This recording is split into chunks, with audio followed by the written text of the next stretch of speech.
Introduction.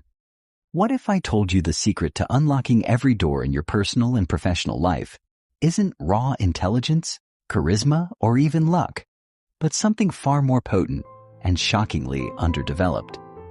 Imagine being able to walk into any room and instinctively know what everyone is feeling, who holds the power, and exactly what to say to spark connection, trust, and influence.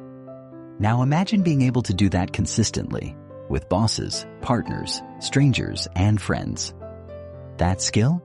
It's called social intelligence, and if you're not actively developing it, you're already falling behind. We live in a world saturated with information, but starving for connection.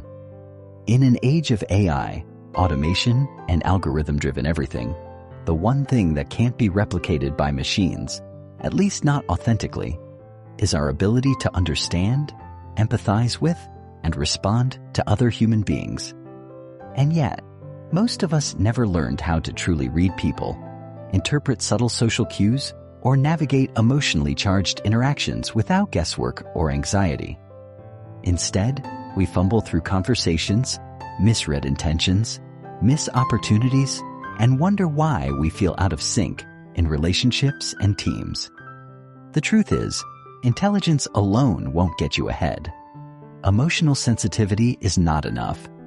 The real edge, the invisible currency of success, is social intelligence. Let's get one thing straight from the outset. Social intelligence is not the same as emotional intelligence. Emotional intelligence is about knowing your own emotions and managing them. It's personal, inward-focused. Social intelligence is something else entirely. It's external. It's about how you perceive, interpret, and respond to others. It's about recognizing the emotions and intentions behind people's words, their silences, their body language. It's the uncanny ability to read a room, to know when to speak and when to listen, when to push and when to pause. Social intelligence is what makes some people magnetic while others are forgettable. It's why some leaders inspire loyalty and others struggle with disengaged teams. It's why some individuals build powerful networks effortlessly while others remain invisible in the crowd. Here's the twist most people don't realize. Social intelligence isn't fixed. It's not a gift bestowed at birth to a lucky few. It's a skill. And like any skill, it can be learned, trained, and mastered. This book isn't about giving you surface-level tricks or vague, feel-good advice. It's a deep dive into the mechanics of social mastery, how to read people with precision, respond with confidence, and leave a lasting impression everywhere you go. You'll learn the unspoken rules that govern conversations, connection, and trust. You'll understand why you sometimes feel invisible, misunderstood, or drained in social situations, and how to turn that around. You'll gain frameworks that can be used in meetings, relationships, interviews, negotiations, and even high-stakes confrontations. Throughout these pages, we'll unpack the real-world applications of social intelligence in both your personal and professional life. You'll discover how to build instant rapport, how to navigate difficult personalities without losing your cool, how to decode hidden emotions behind facial expressions, and how to craft responses that disarm, engage, and empower. We'll dive into high-stakes scenarios, networking events, first dates, heated arguments, boardroom power plays, and break down what socially intelligent people do differently. Here's what's coming. You'll explore the psychological cues people don't talk about, but subconsciously react to. You'll learn how social dynamics work in both small groups and large organizations, and how to position yourself effectively within them. You'll gain insight into verbal and nonverbal communication, from vocal tone to micro-expressions. And most importantly, you'll walk away with actionable techniques that don't just help you survive socially, but thrive. But let me warn you, once you begin developing social intelligence, you'll start seeing the world differently. You'll pick up on what's not being said in conversations. You'll notice how often people speak from insecurity, from fear, from habit. You'll start seeing how miscommunication derails relationships, how manipulation hides behind smiles, and how trust is both fragile and invaluable. You'll begin to see the emotional ecosystem operating underneath every interaction, and you'll know exactly how to navigate it. This book was written for people who are ready to move beyond awkwardness, self-doubt, or social burnout. It's for those who want to speak and be heard, connect and be respected. Whether you're introverted or extroverted, ambitious or anxious, rising in your career or rebuilding your confidence, you're in the right place. Because developing social intelligence is not about changing who you are. It's about unlocking your most effective, influential self. And in today's world, that's not just a nice to have. It's a must-have. So here's the challenge. What if, by the time you finish this book, you could walk into any situation, any conversation, and know with certainty how to connect, lead, and influence? What if you could finally feel at ease in your own skin, knowing you have the tools to navigate any social terrain? If that excites you, or even just sparks the tiniest bit of curiosity, keep reading. Because everything you're about to learn will elevate the way you think, communicate, and connect with the people around you. The transformation starts now. And once you see how powerful this can be, there's no going back. Let's begin. Chapter 1. The Social Brain. The first step in understanding the power of social intelligence is realizing that human beings are, by nature, deeply social creatures. Our brains are not just wired to think and reason. They are specifically designed to connect with other people. This is not an abstract idea, but a scientific reality backed by decades of research into neuroscience and psychology. The brain has developed over millennia in ways that allow us to perceive, interpret, and respond to the emotions and actions of others. This complex system of connections is what we call the social brain. Before diving into the mechanics of the social brain, let's first recognize the sheer magnitude of social interactions in our daily lives. Every conversation you have, every interaction with a colleague, family member, or even a stranger on the street requires the brain to constantly process a vast array of signals, facial expressions, tone of voice, body language, and the unspoken nuances that convey meaning far beyond words. Our brain's ability to decode these signals quickly and accurately is a testament to how deeply we are embedded in a social context. Without this ability, our relationships, whether personal or professional, would be incredibly challenging. In this chapter, we will explore how our brain processes social information, how it allows us to connect with others, and how it shapes our understanding of the world and people around us. By understanding how our brains are hardwired for social interaction, we can unlock the potential of social intelligence and harness it to improve our relationships, our work, and our lives. Understanding the evolutionary roots of the social brain. Our social brains didn't emerge overnight. They are the result of millions of years of evolution. Early humans, like all social animals, needed to form strong bonds with others to survive. Whether in small tribes or larger communities, survival often depended on cooperation and mutual support. This drive for social connection became ingrained in the very structure of our brain. As a result, human beings evolved specialized neural systems that help us navigate the complex web of social interactions. The evolutionary foundation of the social brain can be traced to the development of certain areas of the brain, such as the prefrontal cortex, amygdala, and insula. These brain regions play key roles in processing emotions, reading facial expressions, and understanding social cues. The development of these brain areas helped early humans navigate their social environments, form alliances, and avoid threats. This evolutionary adaptation was crucial for survival, and it laid the foundation for the sophisticated social intelligence we possess today. One of the most fascinating aspects of the human brain is the presence of mirror neurons, which are specialized cells that allow us to empathize with others.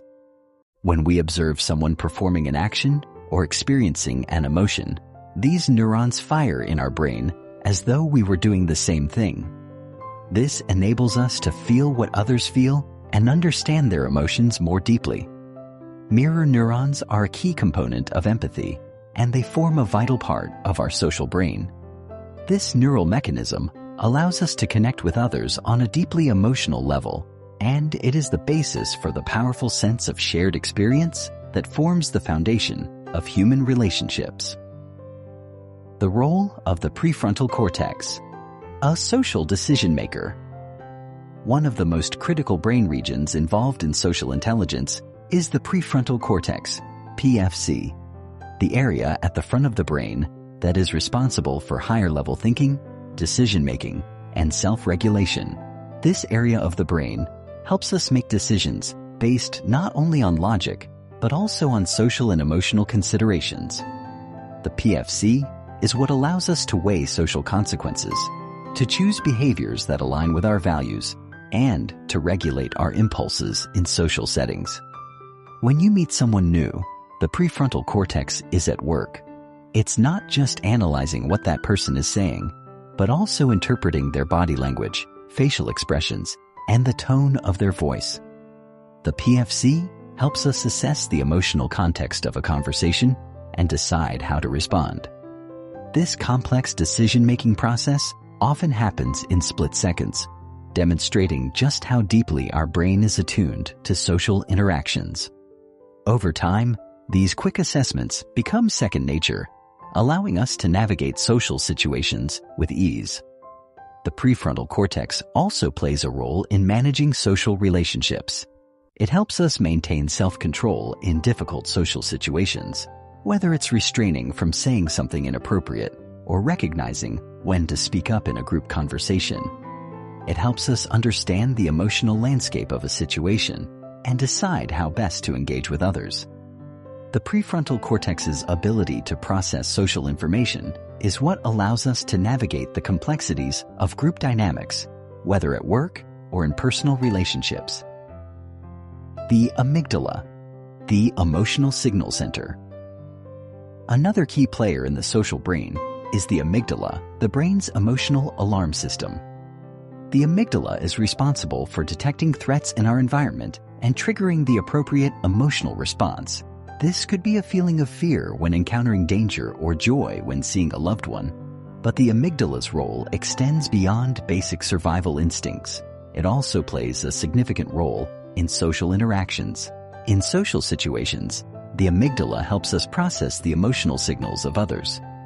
When we see someone's facial expression, hear the tone of their voice, or observe their body language, the amygdala helps us interpret those signals and decide how to react. For example, if someone is smiling and speaking warmly, the amygdala signals that the person is approachable and friendly.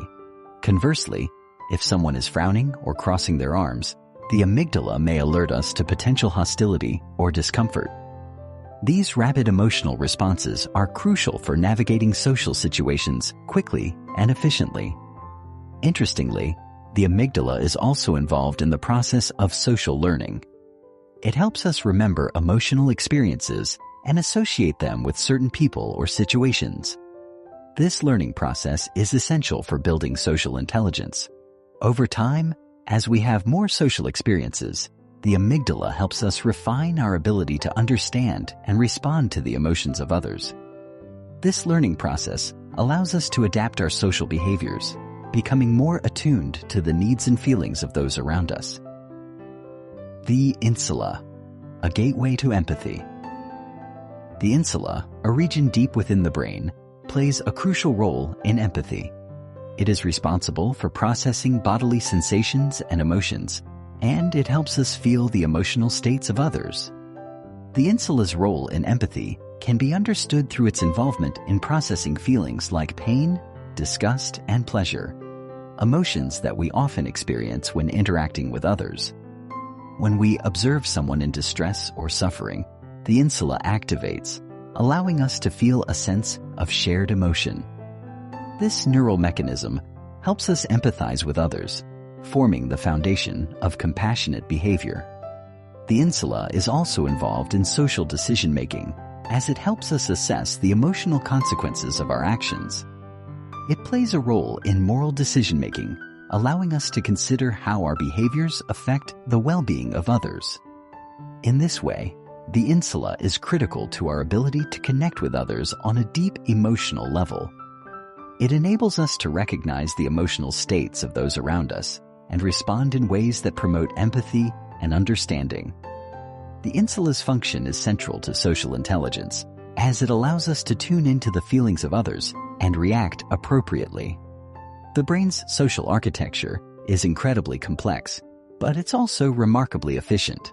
From the prefrontal cortex that guides our decision-making, to the amygdala that processes emotional signals, to the insula that allows us to empathize with others. Every part of the brain plays a role in how we understand and respond to the people around us. This chapter has only begun to scratch the surface of how the brain processes social information.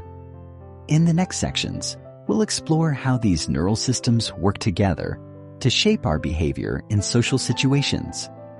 We'll also examine how social intelligence can be developed and refined, and how we can apply this knowledge to improve our relationships and success in both our personal and professional lives.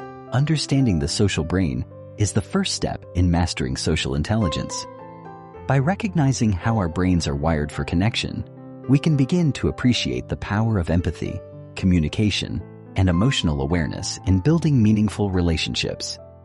In the chapters that follow, we'll continue to explore the nuances of social intelligence, equipping you with the tools you need to connect with others in ways that are authentic, empathetic, and effective.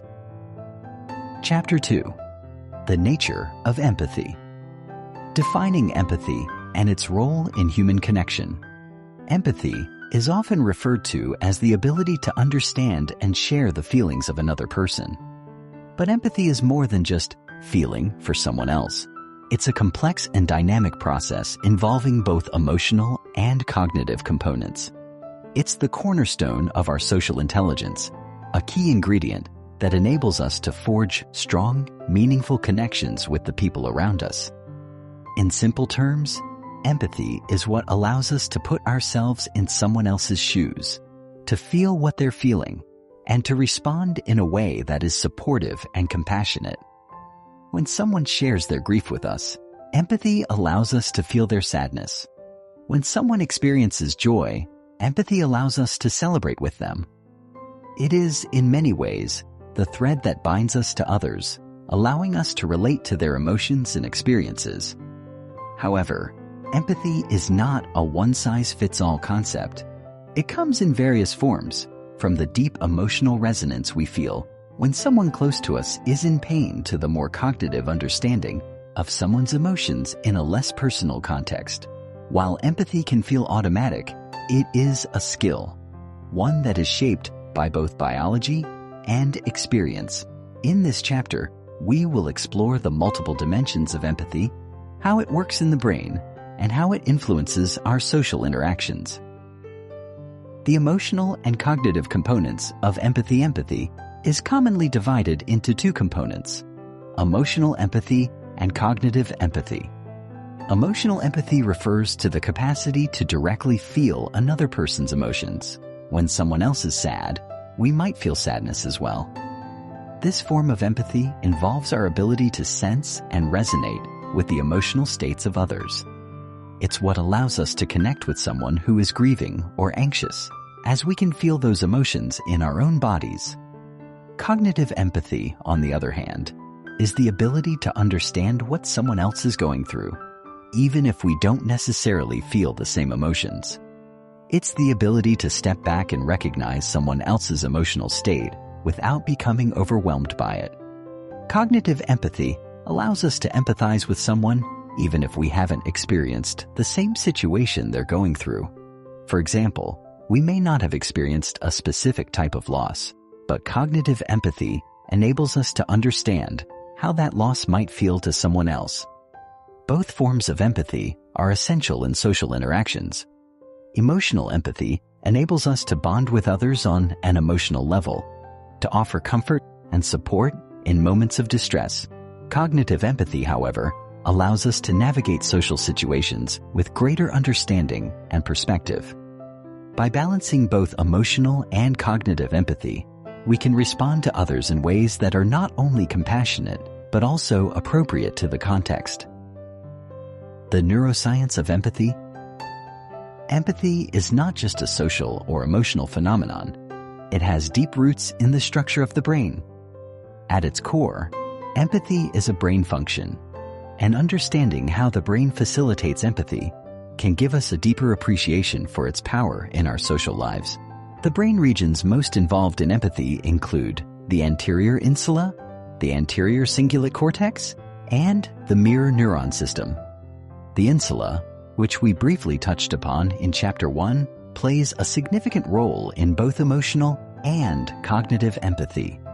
It is responsible for processing bodily sensations and emotions. The insula is activated when we observe someone in pain or distress, and it enables us to feel that distress in our own bodies. It's as though the insula allows us to mirror another person's emotional state, which is why it's often referred to as the empathy center of the brain. The anterior cingulate cortex, ACC, also plays a crucial role in empathy, especially in terms of emotional regulation. When we experience empathy for someone else, the ACC helps us process those emotions and decide how to respond. It enables us to modulate our emotional reactions, ensuring that we don't become overwhelmed by the emotions of others. This regulation is important because it helps prevent emotional burnout or the inability to respond in a helpful way. Perhaps the most fascinating aspect of empathy at the neurological level is the role of mirror neurons. Mirror neurons are specialized brain cells that fire both when we perform an action and when we observe someone else performing the same action. These neurons form the basis for our ability to understand the emotions and intentions of others. When we see someone smiling, our mirror neurons fire as though we are smiling ourselves. When we witness someone in pain, the same neurons fire, allowing us to feel their discomfort. Mirror neurons provide the foundation for both emotional and cognitive empathy, enabling us to resonate with others' experiences and emotions. The impact of empathy on social behavior. Empathy has a profound impact on how we behave in social situations. It guides our actions, informs our decisions, and influences our relationships in subtle but powerful ways. When we empathize with someone, we are more likely to engage in prosocial behaviors, actions that benefit others and promote social harmony. For instance, when we see someone in distress, our empathy often motivates us to offer support or help. This could be as simple as offering a comforting word, providing physical assistance, or offering our time and attention. Empathy drives us to care for others, to act in ways that foster connection and understanding. This is not just a moral or ethical choice. It's an instinctual emotional response that is embedded in the very fabric of our social brains. Empathy also plays a key role in conflict resolution. When we understand the emotions and perspectives of others, we are better equipped to de-escalate tense situations and find common ground. For example, in a disagreement, empathizing with the other person's feelings can help us navigate the conversation with compassion and respect. Rather than reacting defensively or aggressively, empathy enables us to respond in a way that promotes mutual understanding and collaboration. Moreover, empathy is critical to building and maintaining relationships. It's the glue that holds friendships, partnerships, and familial bonds together.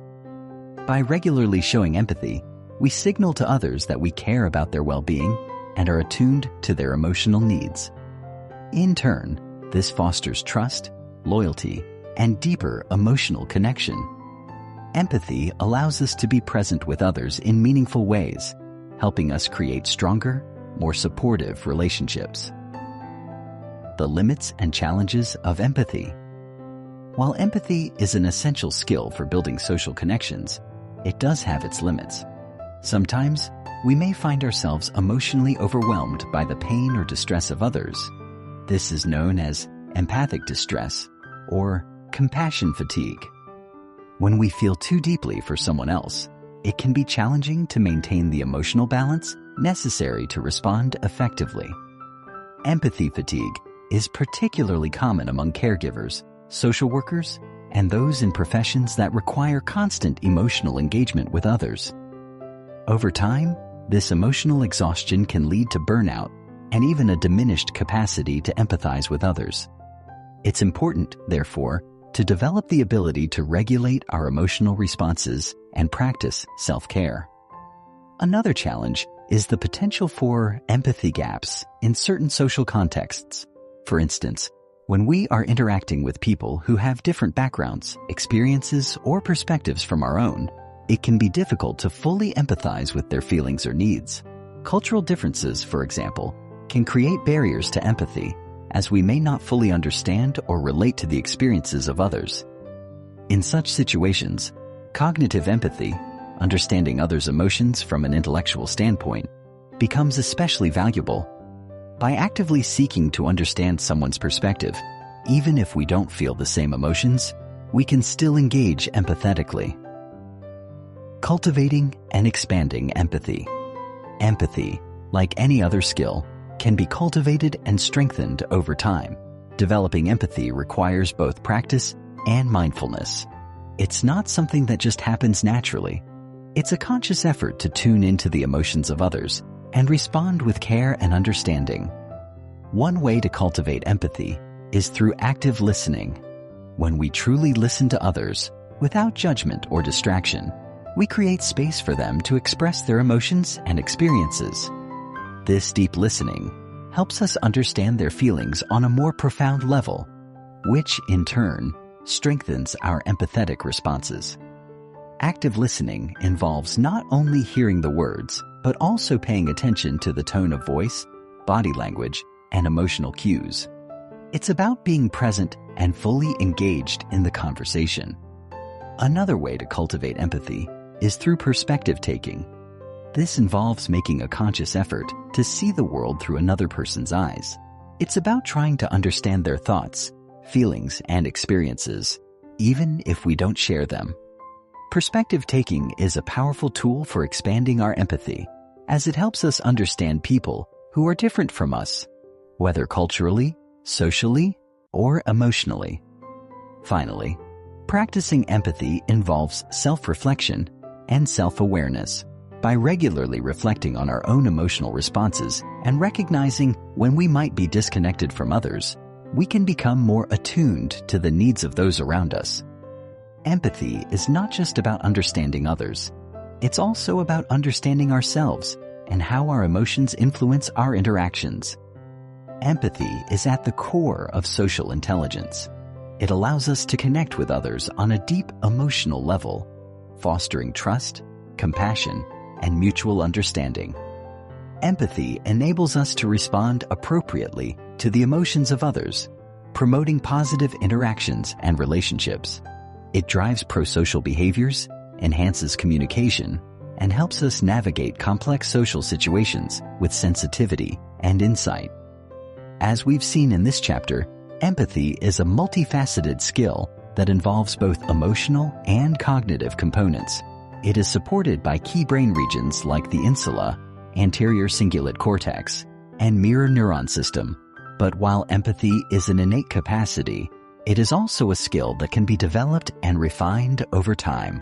By cultivating empathy, we can enhance our social intelligence and create stronger, more meaningful connections with the people around us. Chapter 3. The Power of Nonverbal Communication. We all know the importance of words in communication, but research shows that up to 93% of communication is nonverbal.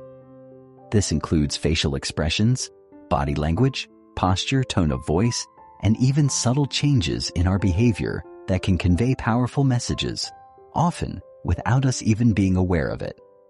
Nonverbal communication is an essential element of how we understand and connect with others. It operates on a level far deeper than words, often revealing more about our feelings, intentions, and emotions than we may intend to express verbally. The human brain is highly tuned to pick up on these nonverbal signals. From the tilt of a head to the way a person stands, our brains are constantly processing a flood of nonverbal cues. Understanding these cues is critical for building strong relationships, both personally and professionally. As we delve into the intricacies of nonverbal communication, we will see how vital it is to our ability to navigate social interactions, foster empathy, and develop social intelligence. In this chapter, we'll explore the different types of nonverbal communication and the underlying psychological principles that govern them. By understanding how nonverbal communication works, we can learn to interpret others' emotions and intentions more accurately, while also being mindful of the signals we send to others. The basics of nonverbal communication. Nonverbal communication includes a wide array of signals and behaviors. Some of the most common forms of nonverbal communication include 1. Facial expressions. Our faces are incredibly expressive, conveying a wide range of emotions, from joy and surprise to sadness and anger. In fact, facial expressions are one of the most universally understood forms of nonverbal communication, transcending cultural boundaries. Research by psychologist Paul Ekman shows that people around the world are able to recognize basic emotions, such as happiness, anger, fear, sadness, surprise, and disgust, based on facial expressions alone. The key to understanding facial expressions is recognizing the subtle movements of the muscles around the eyes, mouth, and forehead. For example, a genuine smile, also known as a Duchenne smile, involves the activation of both the mouth and the eyes. On the other hand, a forced or fake smile typically only involves the mouth. Being able to recognize these subtle differences can enhance our ability to understand the emotional state of others. 2. Body language and posture. Our bodies convey a wealth of information, often unconsciously. The way we sit, stand, or move can communicate confidence, anxiety, openness, defensiveness, or even aggression. Open body language, such as standing tall with shoulders back and arms uncrossed, signals confidence and approachability. In contrast, closed body language, such as crossed arms, hunched shoulders, or avoiding eye contact, can indicate discomfort, defensiveness, or lack of interest. Posture is also a key component of nonverbal communication. Leaning in during a conversation can signal engagement and interest, while leaning away can suggest boredom or a desire to distance oneself. The way we position our bodies in relation to others can reveal a lot about the level of comfort, power dynamics, and emotional connection we have with those around us. 3. Gestures. We often use hand gestures to emphasize our words or convey meaning. These gestures can be both cultural and universal. For instance, a thumbs up is generally understood as a sign of approval in many cultures, while a wave signifies a greeting or farewell. However, the meanings of some gestures can vary widely between cultures. For example, the gesture of crossing one's fingers to indicate hope or good luck may be understood in one culture but not in another. The frequency, intensity, and type of gestures we use can also reveal our emotional state. Nervousness may cause someone to fidget or make repetitive gestures, while confidence can be shown through deliberate, expansive hand movements. 4. Eye contact. Eye contact is one of the most powerful forms of nonverbal communication. It is often said that the eyes are the windows to the soul, and this is because they convey so much information about how we're feeling. A prolonged gaze can communicate interest, affection, or even dominance, while avoiding eye contact may indicate shyness, dishonesty, or discomfort. Cultural differences also play a significant role in the interpretation of eye contact. In some cultures, maintaining eye contact is seen as a sign of respect and attentiveness, while in others, too much eye contact may be perceived as confrontational or rude. 5. Tone of voice and paralanguage. The way we say something can be just as important as what we say. Tone of voice, pitch, rate of speech, and volume all fall under the category of paralanguage. Nonverbal elements of speech that convey emotional nuances. For example, speaking in a high-pitched, fast tone may indicate excitement or anxiety, while a slow, deep tone may suggest calmness or authority. Paralanguage can also convey sarcasm, affection, or irritation.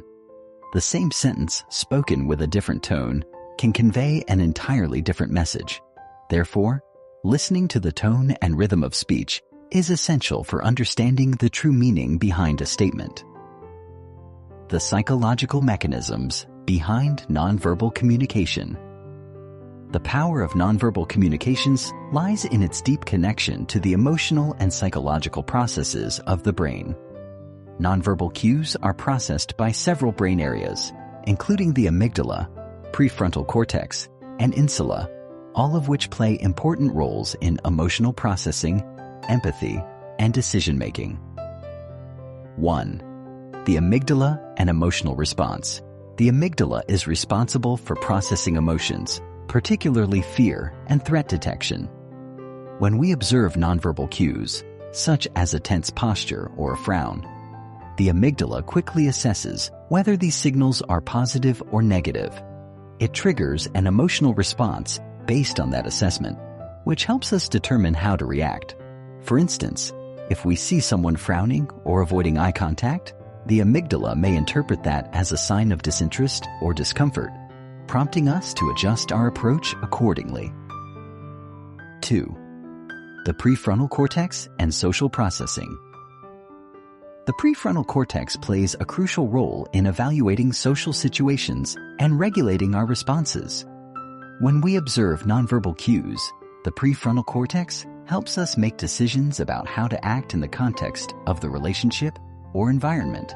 For example, if someone is displaying closed body language, the prefrontal cortex may prompt us to take a more empathetic or cautious approach, rather than being confrontational or overly assertive. 3. The insula and empathy. The insula is involved in processing bodily sensations and emotions, particularly those related to empathy. When we observe someone's nonverbal cues, such as a sad facial expression or tense body posture, the insula helps us resonate with those emotions and understand what the person is feeling. This connection between the insula and nonverbal communication is central to our ability to empathize with others and respond in a compassionate way. The role of nonverbal communication in building trust and rapport. Nonverbal communication plays a critical role in the development of trust and rapport. Trust is the foundation of all meaningful relationships, and nonverbal cues are often the first indicators of trustworthiness or distrust. A warm smile, a firm handshake, or an open posture can immediately signal trustworthiness, while a lack of eye contact, crossed arms, or fidgeting may suggest discomfort or dishonesty. One of the most important aspects of nonverbal communication is its ability to create a sense of connection. When we mirror another person's body language, posture, or gestures, known as mirroring or matching, we subconsciously signal to them that we are on the same wavelength. This mirroring behavior is a natural way to build rapport and trust. It signals empathy and understanding, which are essential for establishing a positive connection. In addition, nonverbal communication can enhance the effectiveness of verbal communication. When our nonverbal cues align with our words, they create a sense of coherence and authenticity. For example, when someone says they're happy to see you, but their arms are crossed and they avoid eye contact, the message may feel insincere. In contrast, when someone's verbal message is reinforced with open body language, a warm smile, and direct eye contact, the message feels genuine and trustworthy. How to improve your nonverbal communication skills. Becoming more aware of your own nonverbal communication and learning to read others' cues is a powerful way to improve your social intelligence. Here are a few strategies to enhance your nonverbal communication skills. 1. Increase awareness. Start by paying attention to your own body language. Are you conveying openness, warmth, and interest through your posture, facial expressions, and gestures? Are you maintaining appropriate eye contact? Becoming more mindful of your own nonverbal cues allows you to control how others perceive you and helps you engage more authentically in social interactions. 2. Observe others. Pay attention to the nonverbal cues of the people around you. Notice their facial expressions, posture, and tone of voice. Try to interpret their emotions and intentions based on these cues. This will help you become more attuned to others' feelings, making it easier to respond empathetically. 3. Practice active listening. Nonverbal communication is not just about what you express, but also about what you perceive. Active listening involves not only hearing the words someone says, but also paying attention to their tone, body language, and facial expressions.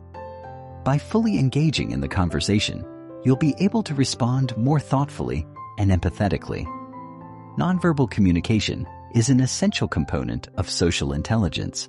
It allows us to convey emotions, establish trust, and connect with others on a deep level. By becoming more aware of our own nonverbal cues and learning to read the signals of others, we can enhance our ability to navigate social situations, build stronger relationships, and communicate more effectively. Chapter 4. Emotional Intelligence and its Role in Social Interactions. The concept of emotional intelligence, EQ, refers to the ability to recognize, understand, and manage our own emotions, as well as the ability to recognize, understand, and influence the emotions of others. Unlike intellectual intelligence, IQ, which primarily focuses on cognitive abilities and problem-solving skills, emotional intelligence emphasizes emotional awareness, empathy, and interpersonal skills. It is a concept that was popularized by psychologist Daniel Goleman in the mid-1990s and has since become recognized as a key factor in personal and professional success. Emotional intelligence is fundamental to effective communication and social interactions because it helps us navigate the complex web of emotions that underlie most human behavior. EQ affects how we perceive ourselves and others, how we react to situations, and how we relate to people on a deeper level. Emotional intelligence is composed of several core components that work together to enhance our social and emotional functioning. The first component of emotional intelligence is self-awareness. Self-awareness is the ability to recognize and understand our own emotions, as well as their impact on our thoughts and behaviors. When we are self-aware, we can accurately assess how we are feeling and why we feel that way, which allows us to respond more thoughtfully to situations and interactions. Self-awareness also enables us to identify our strengths and weaknesses, helping us make better decisions and take more appropriate actions in both personal and professional settings. The second component is self-regulation, which refers to the ability to control and manage our emotions, especially in stressful or challenging situations. Self-regulation is essential for maintaining emotional balance and composure when faced with conflict, frustration, or other difficult emotions. People with high emotional intelligence are skilled at managing their impulses, remaining calm under pressure, and making thoughtful, deliberate decisions, rather than reacting impulsively to their emotions. The third component is motivation, which involves setting and working toward goals that align with our values and desires. Emotionally intelligent individuals are generally more motivated, resilient, and committed to their objectives, as they have the emotional awareness and self-regulation skills to persevere in the face of obstacles. They are also more likely to maintain a positive attitude and exhibit a strong sense of drive, even during difficult times. The fourth component is empathy, which is the ability to understand and share the feelings of others. Empathy is crucial for building strong relationships, as it allows us to connect with others on an emotional level, offering support and understanding when they need it most. People with high empathy are able to listen attentively, recognize emotional cues, and respond in a compassionate and constructive manner. The fifth and final component of emotional intelligence is social skills, which encompass the ability to communicate effectively, build relationships, and work collaboratively with others. Social skills are the practical application of emotional intelligence, as they involve using our emotional awareness and empathy to navigate social interactions, resolve conflicts, and influence others in a positive way. How emotional intelligence impacts social interactions. Emotional intelligence plays a pivotal role in our social interactions, shaping the way we connect with others, manage conflicts, and build relationships.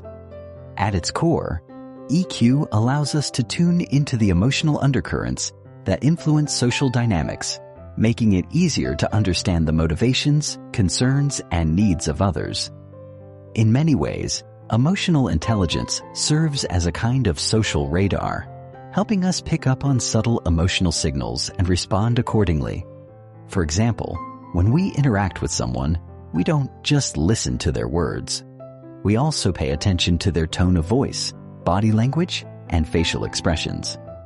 These nonverbal cues convey important emotional information that can guide our responses. People with high emotional intelligence are particularly adept at reading these cues, allowing them to navigate social situations with greater ease and confidence. They can recognize when someone is feeling anxious, frustrated, or sad, and adjust their behavior to be more supportive or empathetic.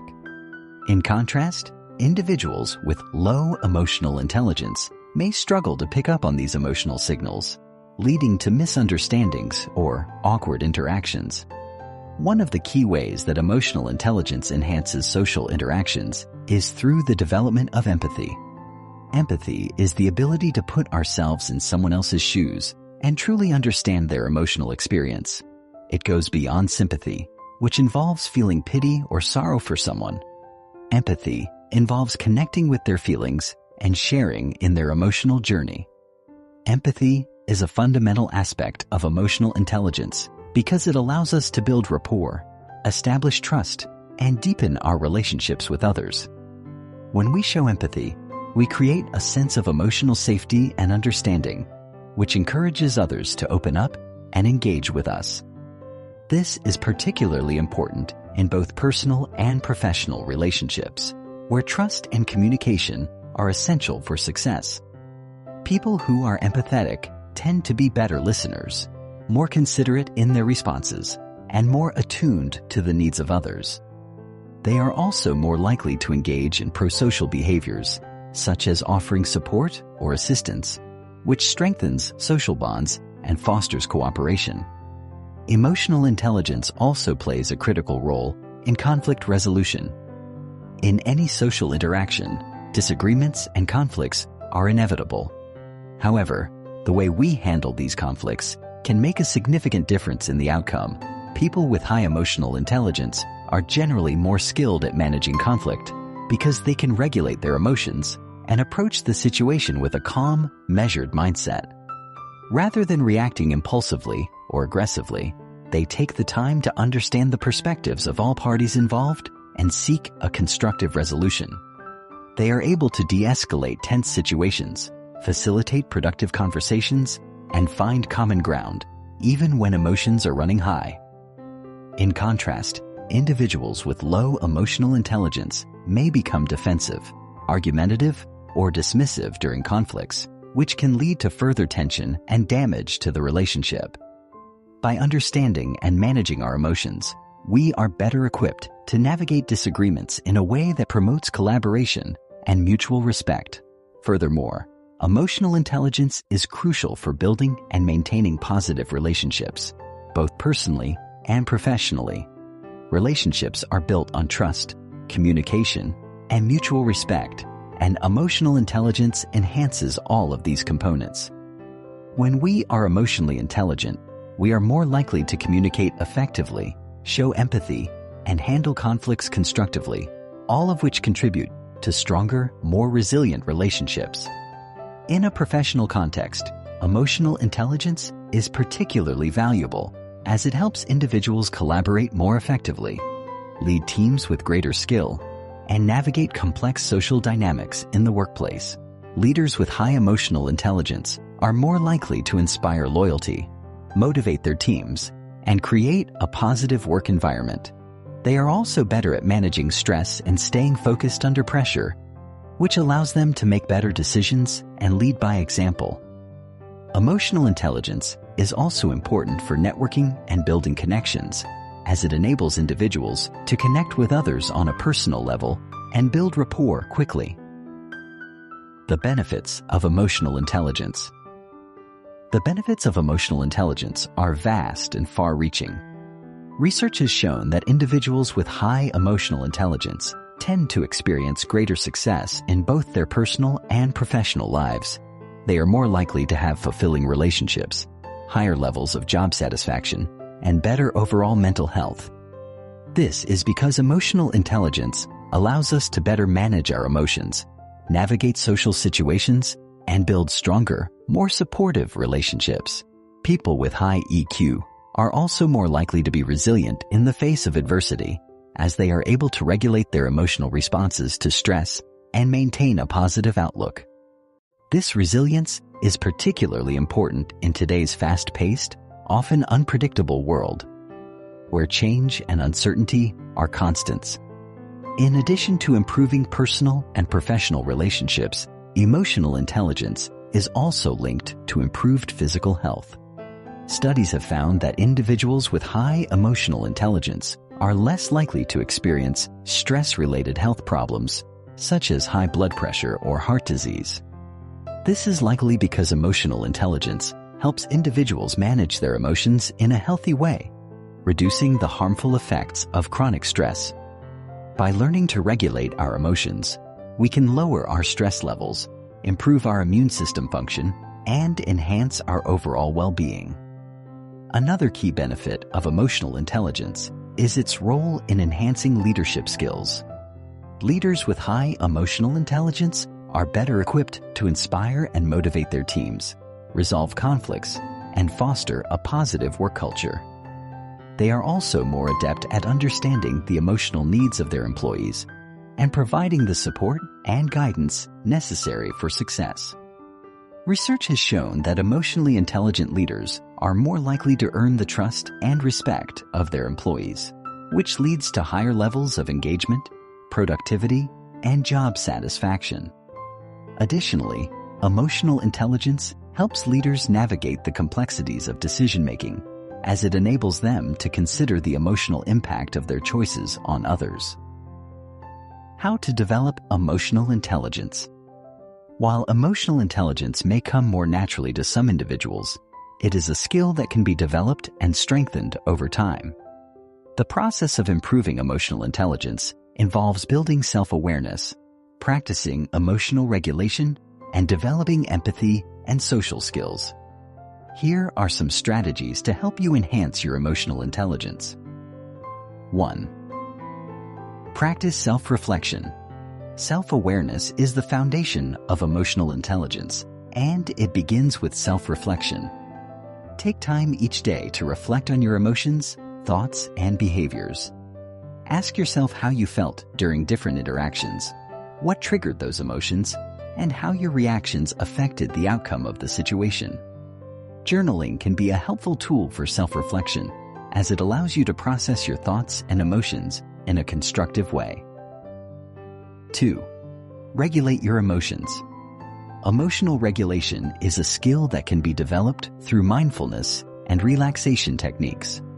Practice techniques such as deep breathing, meditation, or progressive muscle relaxation to help you stay calm and focused in stressful situations. By learning to manage your emotions, you can reduce impulsive reactions and respond more thoughtfully to challenges. 3. Develop empathy. Empathy is a key component of emotional intelligence, and it can be cultivated through active listening and perspective taking. Practice listening attentively to others without interrupting or judging. Try to understand their emotions and experiences and respond in a supportive and compassionate manner. 4. Enhance your social skills. Social skills are the practical application of emotional intelligence. To improve your social skills, focus on building rapport, resolving conflicts constructively, and communicating effectively.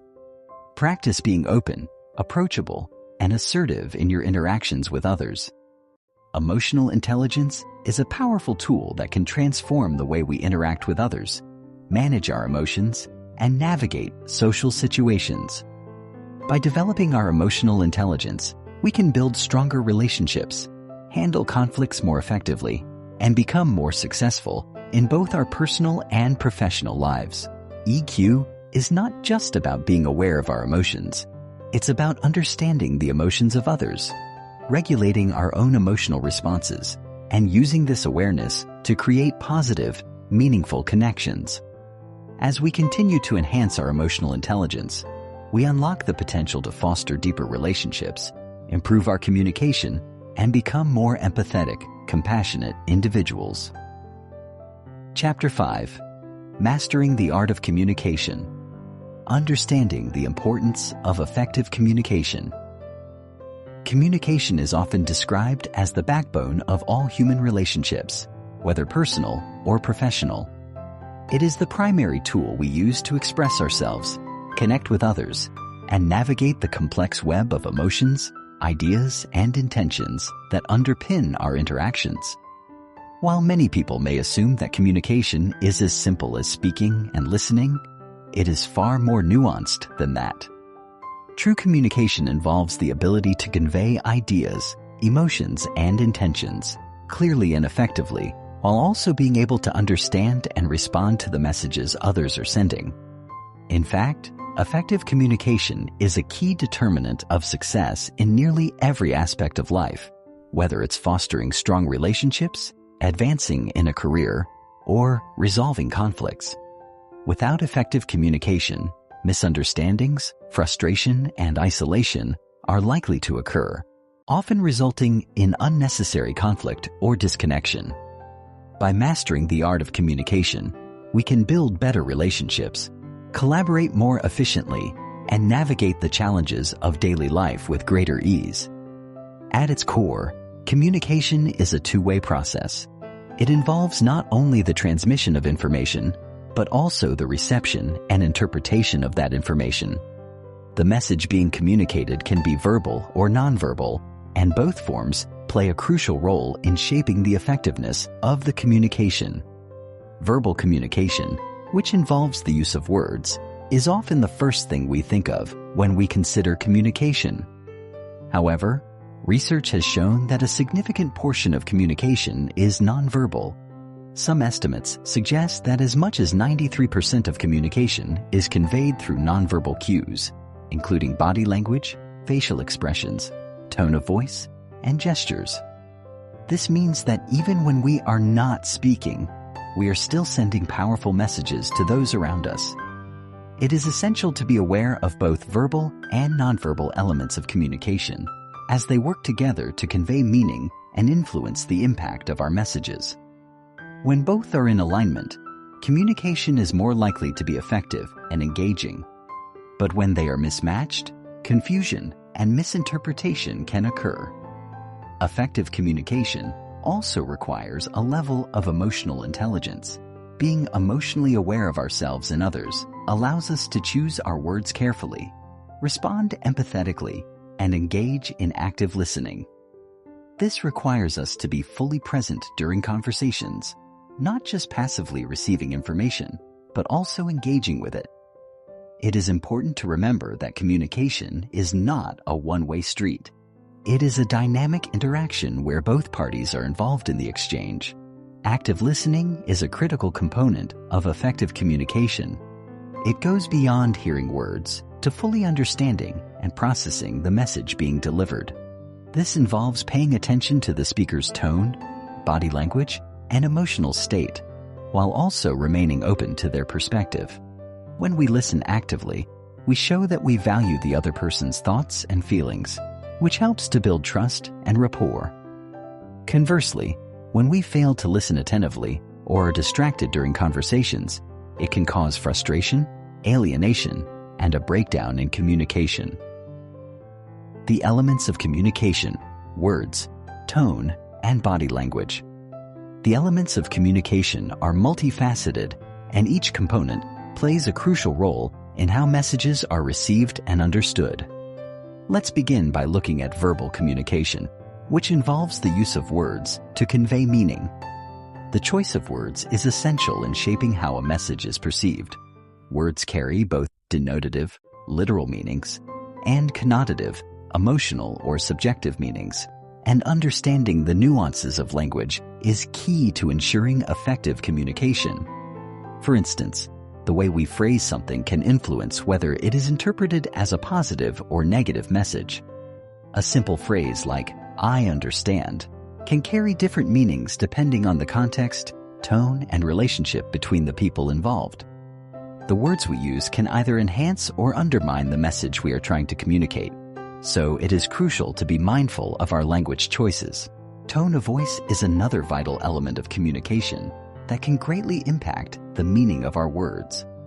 Tone refers to the emotional quality of our voice, whether it's warm, cold, excited, frustrated, or indifferent. A speaker's tone can convey a wealth of information beyond the actual words being spoken. For example, saying, "I'm fine" in a flat monotone voice may suggest that the speaker is not actually fine and may be upset or frustrated. Conversely, saying "I'm fine" in an upbeat and warm tone conveys sincerity and assurance. Our tone can indicate our emotional state, intentions, and level of engagement in the conversation. When our tone is inconsistent with our words, it can lead to confusion or mistrust. Being mindful of our tone and ensuring that it aligns with the message we want to convey is essential for effective communication. Body language is perhaps the most powerful nonverbal aspect of communication. It encompasses all the physical gestures, movements, and postures that convey information about how we are feeling and what we are thinking. Body language includes facial expressions, eye contact, posture, gestures, and even the distance we maintain from others during conversations. These cues can provide additional context and meaning to the words we speak. For example, maintaining eye contact during a conversation shows attentiveness and respect, while avoiding eye contact may signal discomfort, disinterest, or dishonesty. Crossed arms may suggest defensiveness or discomfort, while an open posture can convey openness and receptivity. The way we position ourselves, our facial expressions, and our physical movements all send messages to the other person, whether consciously or unconsciously. In fact, body language often communicates more about our true feelings than the words we say, which is why it is essential to be aware of the signals we are sending through our physical actions. Active listening and its role in effective communication. One of the most crucial components of effective communication is active listening. Many people believe that communication is primarily about speaking, but the truth is that listening is just as, if not more, important. Active listening involves fully concentrating on the speaker, understanding their message, responding thoughtfully, and remembering what was said. It requires more than just hearing the words. It involves paying attention to the speaker's tone, body language, and emotional state, while also suspending judgment and providing feedback. Active listening is not about preparing our own response while the other person is speaking. It is about being fully present and engaged in the conversation. When we listen actively, we show that we respect the other person's perspective and value their input. This creates a sense of trust and connection, making the other person feel heard and understood. On the other hand, when we fail to listen actively by interrupting, zoning out, or simply waiting for our turn to speak, we risk alienating the other person and creating misunderstandings. Active listening involves several key techniques, including paraphrasing, summarizing, and asking clarifying questions. Paraphrasing involves restating what the speaker has said in our own words, which not only demonstrates that we are listening, but also provides an opportunity for the speaker to confirm or correct our understanding. Summarizing involves providing a brief recap of the main points of the conversation, which helps ensure that we have captured the key elements of the discussion. Asking clarifying questions is another important technique, as it shows that we are engaged and eager to understand the speaker's message more fully. By practicing these techniques, we can enhance our ability to listen actively and improve the overall quality of our communication. Nonverbal communication, the silent language of interaction. As previously mentioned, nonverbal communication plays a significant role in the way we convey messages and interpret others' behavior. Nonverbal cues, such as facial expressions, gestures, posture, and eye contact, often communicate more than words themselves. These cues can provide insight into a person's emotions, intentions, and attitudes, sometimes revealing more about what they are thinking or feeling than their spoken words. In fact, research suggests that up to 93% of communication is nonverbal, with 55% of communication coming from body language, 38% from tone of voice, and only 7% from the actual words used. Given the powerful influence of nonverbal communication, it is essential to pay attention to these cues, both in ourselves and in others. One of the most important aspects of nonverbal communication is body language, which can convey a range of emotions and attitudes. For example, crossed arms may indicate defensiveness or resistance, while an open posture suggests openness and receptivity. Similarly, a warm, genuine smile can convey friendliness and approachability, while a frown or scowl may indicate displeasure or anger. Eye contact is another crucial component of nonverbal communication. Maintaining eye contact shows attentiveness and respect, while avoiding eye contact can suggest discomfort, dishonesty, or disinterest. The way we position our bodies in relation to others also sends nonverbal messages. Standing or sitting with an open posture and leaning slightly forward can communicate interest and engagement, while turning away or crossing our arms may signal disengagement or discomfort. Enhancing your communication skills. To master the art of communication, it is essential to develop both verbal and nonverbal communication skills. Start by focusing on active listening, ensuring that you are fully present during conversations, and giving the speaker your undivided attention. Practice being mindful of your tone and body language, ensuring that they align with the message you are trying to convey. Pay attention to the nonverbal cues of others and learn to read the emotional undertones of a conversation. By improving your communication skills, you can foster stronger relationships, resolve conflicts more effectively, and enhance your overall social intelligence. Effective communication is the foundation of all successful relationships, both personal and professional. By mastering the art of communication, we can connect with others on a deeper level, build trust, and create an environment of mutual respect and understanding. Whether it's through our choice of words, tone of voice, or body language, every interaction we have is an opportunity to strengthen our social bonds and navigate the complexities of human interaction. By honing our communication skills and practicing active listening, we can improve our ability to connect, collaborate, and thrive in an increasingly interconnected world. Chapter 6. The Power of Empathy in Communication. Empathy is often described as the ability to understand and share the feelings of another. It is a cornerstone of emotional intelligence, and it plays a vital role in communication. In fact, empathy is one of the key elements that distinguishes truly effective communicators from those who struggle to form meaningful connections. Without empathy, communication can become transactional, superficial, and even alienating. But when empathy is present, it creates a bridge between people, allowing for a deeper understanding and connection. Empathy helps us see beyond our own perspectives, inviting us to step into the shoes of others and perceive the world through their eyes. It allows us to listen not only to what is being said, but also to the underlying emotions, needs, and desires that might not be immediately visible. Empathy enhances our social intelligence by helping us respond in ways that are sensitive to the feelings of others, fostering mutual respect and trust. This chapter will delve deeper into the nature of empathy, its impact on communication, and practical ways to cultivate this essential skill. The first step in understanding empathy is recognizing that it goes beyond mere sympathy. While sympathy involves feeling pity or sorrow for someone else's misfortune, empathy requires a deeper level of connection. It's not just about feeling sorry for someone. It's about experiencing their emotions as if they were your own. This does not mean that we lose our own emotional perspective or become overwhelmed by the other person's feelings, but rather that we open ourselves up to understanding and sharing in their emotional experience.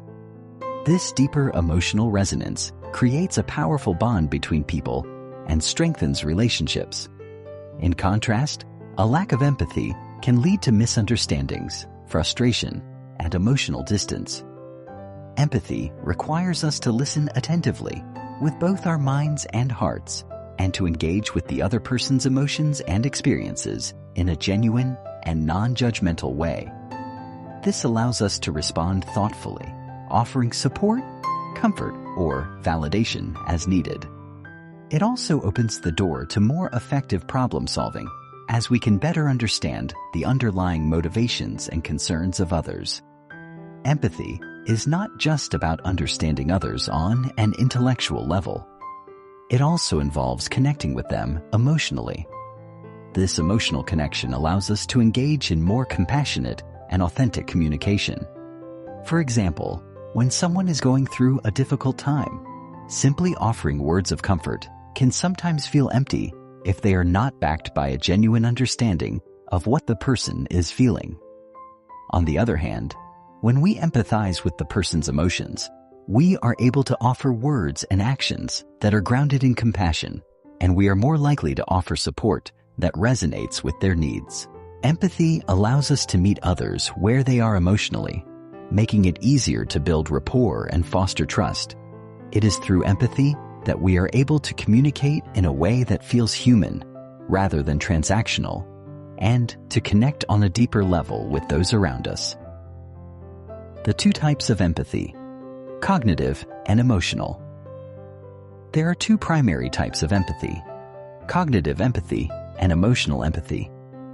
Each type plays a distinct role in communication, and both are important for building strong, meaningful relationships.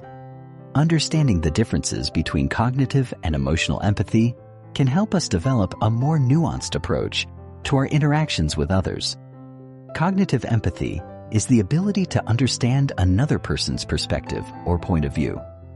It involves recognizing and grasping the thoughts, beliefs, and intentions of others. In other words, cognitive empathy allows us to put ourselves in someone else's shoes intellectually, understanding their reasoning and worldview.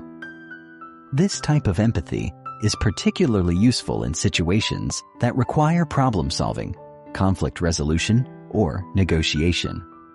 For example, when a colleague presents a differing opinion, cognitive empathy enables us to understand their argument and the reasons behind it, even if we don't agree. This understanding allows us to engage in a more productive and respectful discussion, rather than resorting to defensiveness or aggression.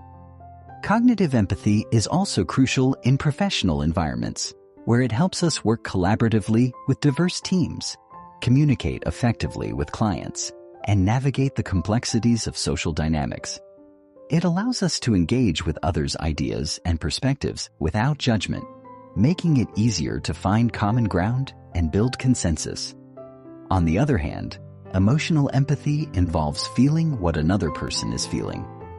It is the ability to share in the emotional experience of others, such as feeling their joy, sadness, frustration, or fear.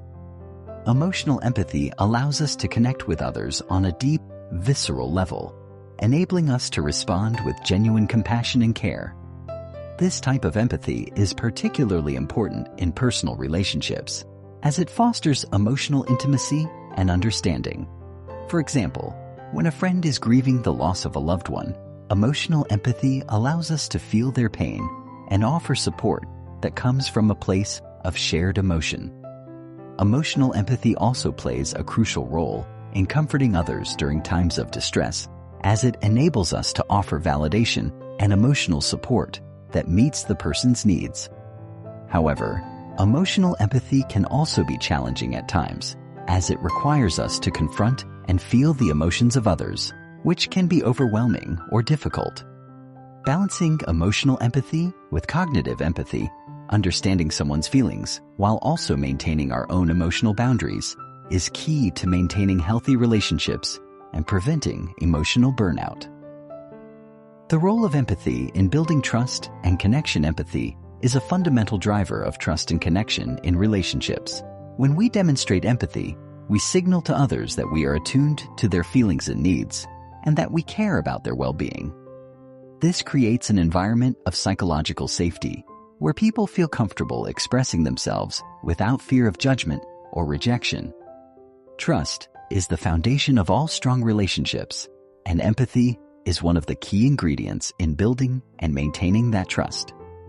When people feel understood and valued, they are more likely to open up, be honest, and engage in meaningful communication. Conversely, when empathy is lacking, communication can become strained, leading to misunderstandings, frustration, and disconnection. Empathy fosters a sense of belonging and validation. When someone feels that their emotions are recognized and understood, they are more likely to feel connected to the other person and to trust them. This is especially important in personal relationships, where emotional intimacy is a key factor in building lasting bonds. Empathy helps create a space where both parties can be vulnerable, share their thoughts and feelings, and engage in authentic communication.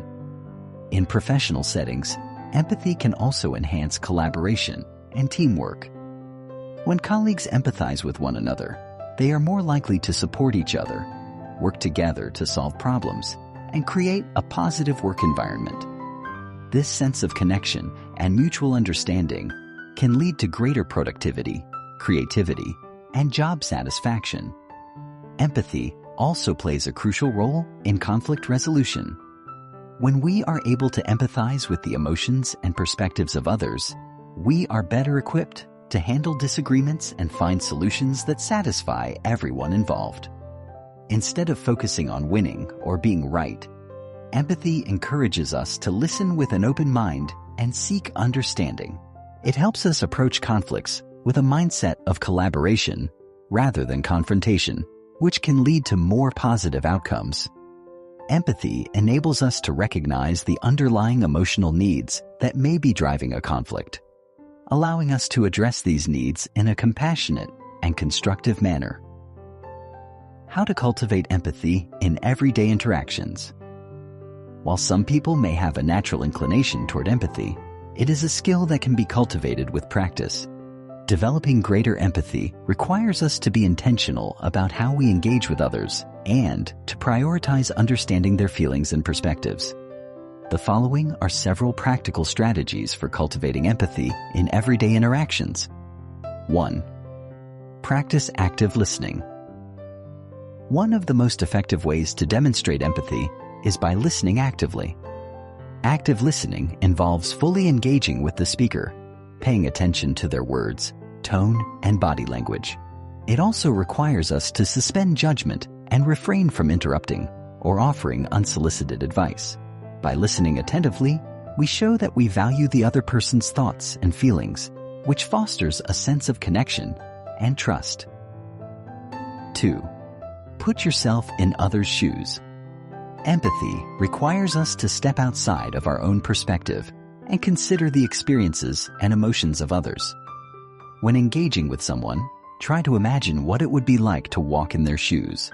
What might they be feeling, thinking, or experiencing? This exercise helps us develop a deeper understanding of their point of view and allows us to respond with greater compassion. 3. Validate others' emotions. Sometimes, the most powerful way to demonstrate empathy is by simply acknowledging and validating another person's emotions. For example, if a friend is upset, saying, "I can see that you're really frustrated," can show that you recognize and respect their feelings.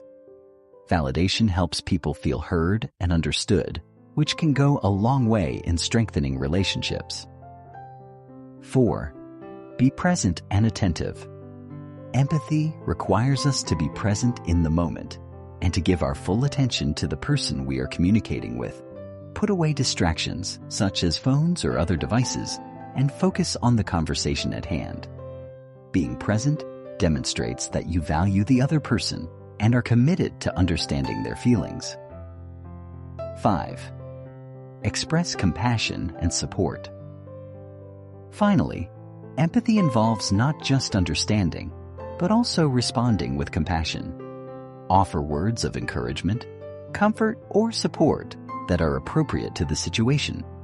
Whether it's offering a listening ear, a kind word, or a helping hand, expressing compassion helps to strengthen the bond between you and the other person. The challenges of empathy and how to overcome them. While empathy is an essential skill, it is not always easy to practice. There are several challenges that can make it difficult to empathize with others, including emotional exhaustion, biases, and cultural differences. For example, when we are emotionally drained or overwhelmed, it can be hard to muster the energy to empathize with others. In such cases, it's important to practice self-care and set boundaries to protect our emotional well-being.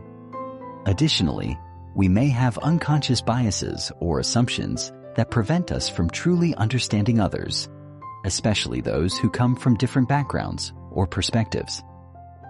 Overcoming these biases requires us to be open-minded, curious, and willing to challenge our own assumptions. By doing so, we can cultivate a deeper sense of empathy and connect with others on a more meaningful level. Empathy is the heart of effective communication and social intelligence. It allows us to build trust, foster understanding, and create deep, meaningful connections with others. Whether in personal relationships or professional settings, empathy is the key to navigating the complexities of human interaction with compassion and care. By practicing active listening, putting ourselves in others' shoes, and responding with validation and support, we can cultivate empathy and enhance our ability to communicate effectively. Chapter 7. Mastering Emotional Regulation in Interpersonal Dynamics. The pillar of emotional self-awareness.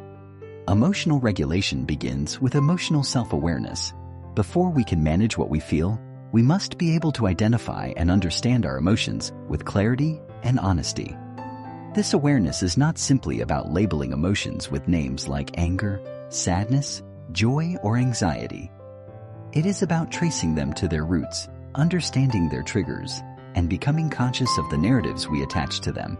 When we feel slighted in a conversation, are we truly angry at the other person's words? Or are we reacting to an old wound or a perceived threat to our identity?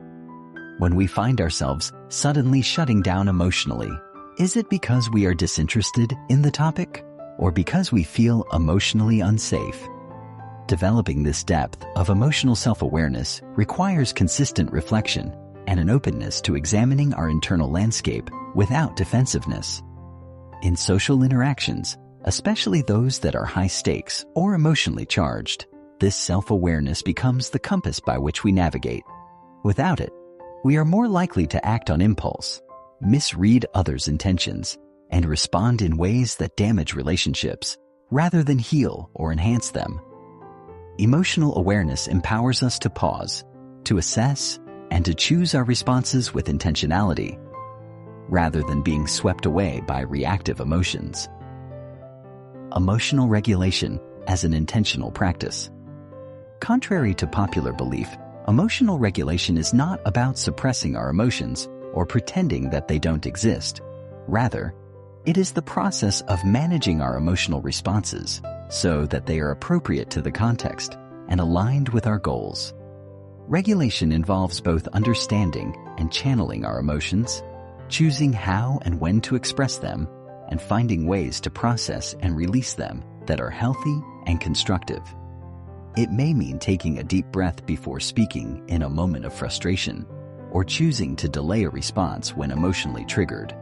It may involve expressing disappointment without blame, or asserting a boundary with calm confidence rather than passive aggression. Effective emotional regulation also includes strategies like reframing negative thoughts, engaging in physical movement to release tension, and practicing mindfulness to ground ourselves in the present. As we engage in this practice regularly, it becomes more intuitive. Our emotional reactions no longer control us. Instead, we learn to work with our emotions as signals rather than as obstacles. This intentionality transforms how we relate to others, helping us become more trustworthy, consistent, and resilient partners in communication. The role of emotional regulation in de-escalating conflict.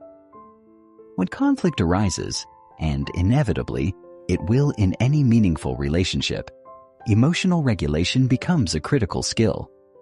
In emotionally charged situations, we are often tempted to defend ourselves, lash out, shut down, or retreat. These reactions are natural, rooted in the body's stress response system. However, unregulated emotional reactions often escalate conflict rather than resolve it. Regulating our emotions allows us to stay calm under pressure, to think clearly even when tension is high, and to respond rather than react. Imagine a heated disagreement with a friend. If one person raises their voice, the natural impulse might be to match their volume or shut down and retreat. But with regulation, we can pause, breathe, and choose a different path, perhaps lowering our tone, naming the emotion in the room, or expressing our desire to find common ground. This doesn't mean suppressing our frustration or invalidating our own needs. Rather, it means being intentional about how we express those feelings. When one person in a conflict maintains emotional regulation, it can help soothe the tension and invite the other person into a calmer, more productive dialogue. This de-escalation can preserve relationships, repair ruptures, and build mutual respect over time. Building tolerance for emotional discomfort. One of the hidden aspects of emotional regulation is the development of emotional tolerance, the capacity to sit with uncomfortable feelings without needing to immediately fix, escape, or avoid them. In the realm of social intelligence, this is crucial. Interpersonal situations often evoke discomfort, the awkwardness of confrontation, the vulnerability of asking for what we need, the uncertainty of being misunderstood, or the sadness of witnessing someone else's pain. If we are unable to tolerate these emotions, we may avoid important conversations, offer superficial responses, or detach emotionally. Emotional tolerance allows us to stay present with discomfort long enough to move through it rather than around it. For example, if a team member criticizes our work in a meeting, the initial wave of embarrassment or defensiveness may be strong. But with emotional tolerance, we can sit with that discomfort, remind ourselves that it is temporary, and respond in a way that keeps the relationship intact, perhaps by thanking them for the feedback and expressing our willingness to improve. Over time, as we build this tolerance, we become less afraid of difficult emotions and more adept at navigating them with grace. This expands our emotional resilience and makes us more grounded, mature communicators. Regulating emotions to enhance empathic presence. Regulating our emotions is not only about managing our own inner experience, it also has a profound impact on how present and attuned we can be to others. When our internal emotional world is chaotic or overwhelming, it's difficult to fully engage with another person's reality. Emotional regulation creates internal space for listening, for curiosity, and for empathy. For example, if we enter a conversation anxious and self-absorbed, we may miss subtle cues that indicate the other person is upset or struggling. We may interpret their responses through the lens of our own stress rather than hearing them accurately. But when we are calm, regulated, and grounded, we can be fully present. We can attune ourselves to the rhythms of another person's speech, the shifts in their tone, the emotions behind their words. This presence is a gift. It tells the other person, I see you. I'm here with you. I care. In this way, regulation becomes the bedrock of empathy and connection. Without it, we may react from projection or defensiveness. With it, we respond from understanding and care, navigating power dynamics through emotional control. Emotional regulation becomes even more important in situations involving power dynamics, whether in leadership, mentoring, parenting, or negotiations. When we hold a position of authority, our emotional responses carry greater weight. A manager who snaps at an employee in frustration can shatter morale for days. A parent who explodes in anger may cause deep emotional wounds. Conversely, when leaders regulate their emotions, they model maturity and self-control, creating a culture of respect and psychological safety. Emotional regulation in these contexts includes the capacity to remain steady in the face of provocation, to offer feedback without shaming, and to lead with calm clarity during crises. It also means managing one's own insecurities, ego, and fears so they don't bleed into communication. In negotiations, regulation helps maintain strategic thinking and emotional detachment. It enables us to advocate for our needs without aggression and to listen actively even when the stakes are high. Navigating power responsibly requires us to be deeply aware of our emotional impact and to regulate in a way that fosters equity, dignity, and trust. Training the brain for emotional regulation. The good news is that emotional regulation is a trainable skill.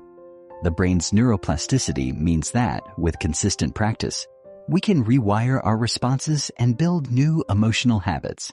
Techniques such as mindfulness meditation, journaling, deep breathing, and body-based awareness practices are powerful tools for cultivating regulation. Mindfulness, for example, trains us to observe our thoughts and emotions without judgment, which weakens their grip on us. Journaling allows us to process emotions through reflection and insight. Deep breathing activates the parasympathetic nervous system, calming the body's stress response and restoring a sense of safety. Over time, these practices strengthen the prefrontal cortex, the part of the brain responsible for impulse control, decision-making, and emotional modulation, and quiet the amygdala, which governs fear and reactivity.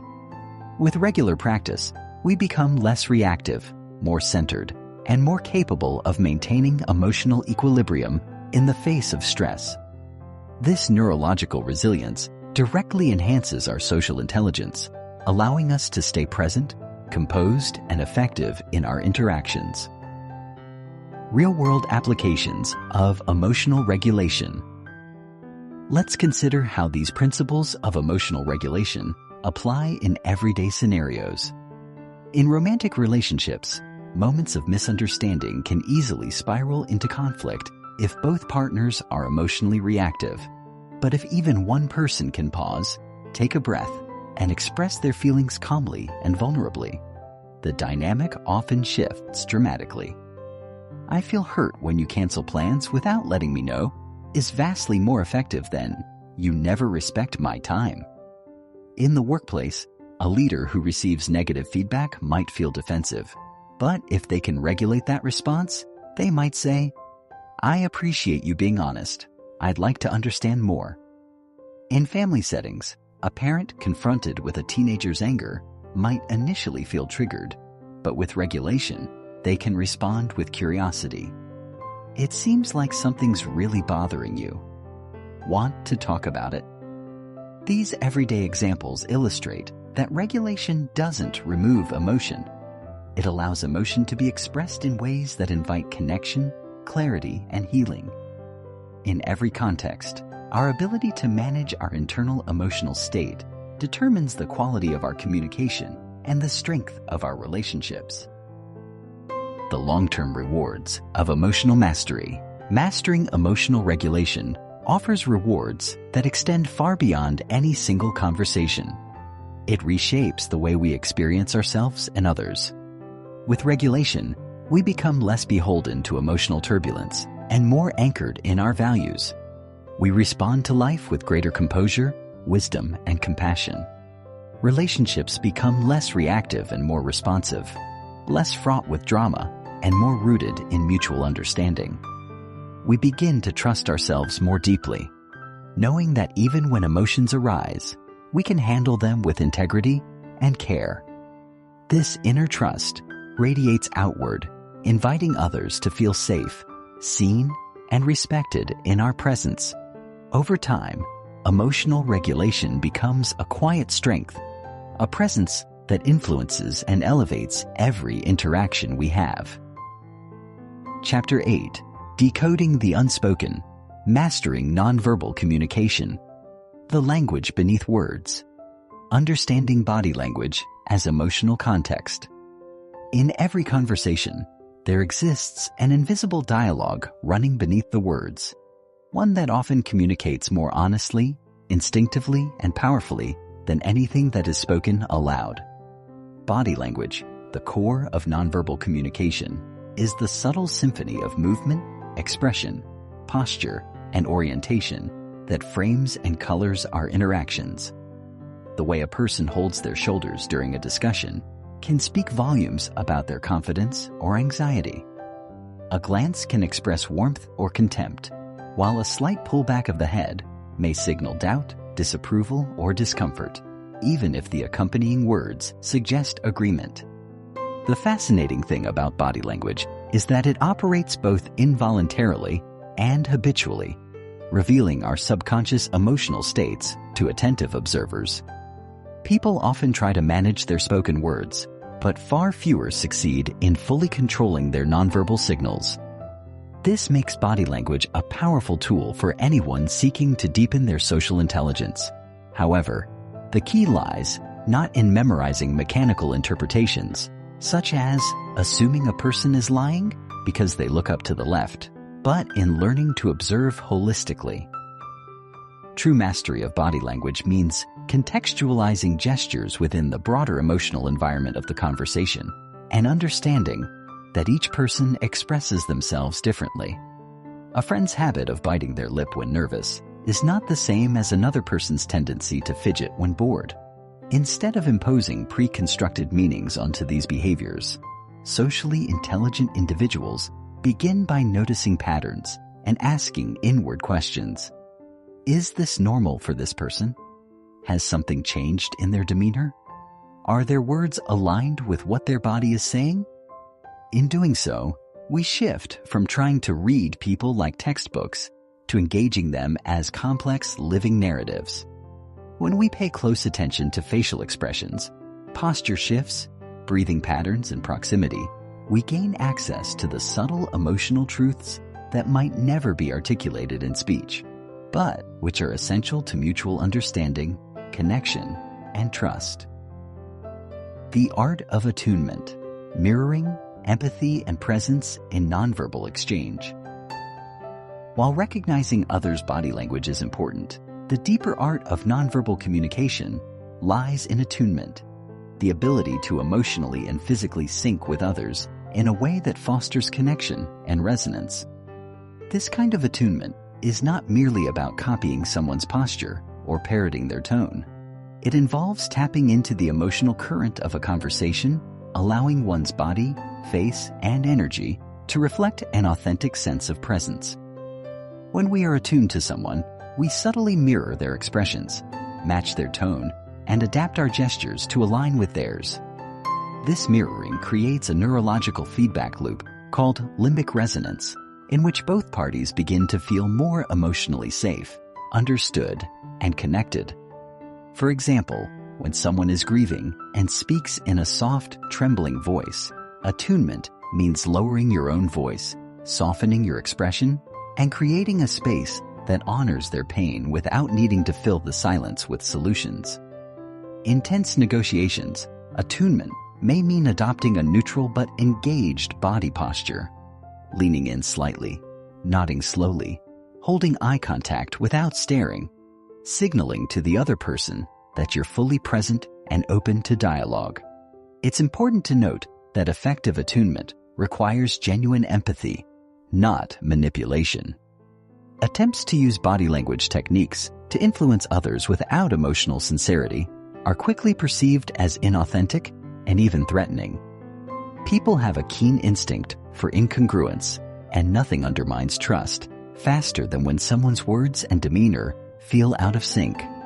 On the other hand, when attunement is authentic, it creates an almost magnetic effect. The person we're with feels seen, heard, and valued, not just for what they're saying, but for how they're feeling. And we, in turn, begin to sense their emotions in real time, responding with a natural flow that doesn't require scripting or strategizing. This kind of embodied empathy, where our own body becomes a sensitive instrument for relational tuning, forms the core of socially intelligent presence. It allows conversations to unfold more organically and creates a felt sense of connection that words alone cannot achieve. Navigating cultural, personal, and contextual differences in nonverbal cues. Perhaps the most nuanced element of mastering nonverbal communication is learning how to navigate the immense variability in how different people, cultures, and social contexts express and interpret nonverbal cues. The risk of assuming that all gestures and expressions carry universal meaning is a significant pitfall for those trying to develop social intelligence. In some cultures, direct eye contact is a sign of confidence and respect, while in others, it can be perceived as rude or confrontational. A smile may indicate happiness in one setting, but be a polite mask in another. Even within a single culture, individuals differ widely in how they express themselves nonverbally, shaped by their upbringing, personality, emotional conditioning, and neurological wiring. For instance, a neurodivergent person may avoid eye contact not out of disrespect, but because it's overstimulating or uncomfortable. Someone with a history of trauma may flinch or shut down when a voice is raised, even if the speaker's intent is passionate rather than hostile. Developing fluency in nonverbal communication then requires humility and curiosity. It calls for suspending snap judgments and asking instead, what might this signal mean in the context of this person's experience? To interpret body language accurately, we must learn to read patterns over time rather than isolating single gestures. If someone always speaks with their arms crossed, that may simply be their default posture, not a sign of defensiveness. But if they suddenly cross their arms in the middle of a conversation where emotions are running high, that shift could indicate a change in emotional state. Likewise, cultural fluency becomes essential in globalized social and professional environments. The gestures, facial expressions, and physical distance we consider normal may carry very different connotations for someone from another cultural background. To avoid miscommunication, socially intelligent individuals engage in observation and ask clarifying questions when unsure. They learn to attune not only to individuals, but to cultural contexts, recognizing that sensitivity to difference is not a limitation. It's a powerful strength. By expanding our awareness of how nonverbal cues differ across human experience, we reduce assumptions, deepen empathy, and create a more inclusive, respectful way of relating. Ultimately, this sensitivity enhances our capacity for true connection, enabling us to respond with grace, appropriateness, and authenticity, regardless of who we are engaging with. Chapter 9. Emotional Currents: Recognizing, Managing, and Responding to Others' Emotions. To develop genuine social intelligence, we must go beyond simply observing behavior or deciphering words. We must cultivate the ability to perceive emotional undercurrents, those subtle but powerful feelings that shape and steer conversations, whether acknowledged or not. Every person carries an emotional tone into an interaction, a kind of atmospheric presence that isn't always overt, but profoundly affects the dynamic. A person might be smiling while harboring deep resentment. Another might speak softly, yet radiate frustration through their energy. Emotional awareness, therefore, requires both sensitivity and intention. It means actively tuning into others, not just for what they say or show, but for what they feel, especially when those emotions are hidden beneath social niceties, politeness, or distraction. Recognizing emotional states involves attuning to micro-expressions, shifts in voice, breathing patterns, pace of speech, and other subtle cues that most overlook. But just as crucial is the discipline of staying emotionally centered within oneself, so that we don't mistake our own emotional noise for that of others. When we are too reactive or overly self-focused, our perception of others becomes clouded. Instead, developing true emotional awareness begins with a quiet internal posture, one that listens as much with the heart as with the ears. Over time, this posture trains us to spot when a conversation feels off, when someone's words don't align with their emotional state, or when there's something left unsaid that matters. This awareness is not about prying or assuming, but about creating space. When people feel seen emotionally without being judged or interrogated, they often open up more honestly and vulnerably. Emotional awareness becomes a gift, an invitation for truth to emerge, for deeper connection to form. In this way, emotional sensitivity is not weakness. It is relational strength. It allows us to engage with others not merely on the surface of behavior, but at the deeper level of their emotional reality, where trust, meaning, and real change reside. Emotional regulation, responding. Instead of reacting in social situations. Once we've developed a sense of others' emotional currents, the next essential skill is emotional regulation, the ability to manage our own internal emotional responses so we can respond with clarity, empathy, and composure. In emotionally charged moments, whether in conflict, high-stakes conversations, or moments of vulnerability, it's easy to be swept up by our own feelings. Our brain's limbic system, which governs our fight, flight, or freeze responses, often reacts before our rational mind can intervene. This is why people say things they regret, raise their voice, withdraw, or become defensive, not because they intend to, but because they haven't trained themselves to pause, process, and choose a better response. Emotional regulation is that pause. It's the brief but powerful moment when we take a breath, notice what's rising within us, and make the conscious choice to respond wisely rather than impulsively. This skill is not innate. It's built over time through self-awareness, reflection, and intentional practice. It begins with recognizing our own emotional triggers. What comments or tones make us feel invalidated, angry, dismissed, or afraid? Once we know our triggers, we can anticipate them and build strategies to stay calm when they appear. This might include grounding exercises, such as focusing on your breath, mentally labeling your emotion, or reminding yourself of the larger goal of the conversation. The most socially intelligent people are not those who never feel strong emotions, but those who can stay present and composed while experiencing them. They know how to be angry without being cruel, to feel hurt without shutting down, and to be passionate without overpowering others. This kind of regulated emotional presence makes us not only more trustworthy, but also more influential, because people feel safer around us. They sense that we won't explode, collapse, or run away when things get hard. In professional settings, this composure can elevate your leadership. In personal relationships, it can transform conflict into connection. And in daily life, it allows you to face difficult people and situations with courage and grace. Emotional regulation, in essence, is a form of self-leadership. It's how we bring the best of ourselves into our interactions, even when challenged. Emotional responsiveness. Meeting others where they are with empathic precision.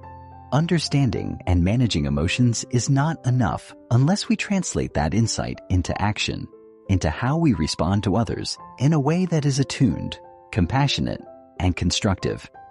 Emotional responsiveness is the art of meeting people where they are emotionally, not where we wish they were. It means listening with more than just our ears and responding with more than just solutions.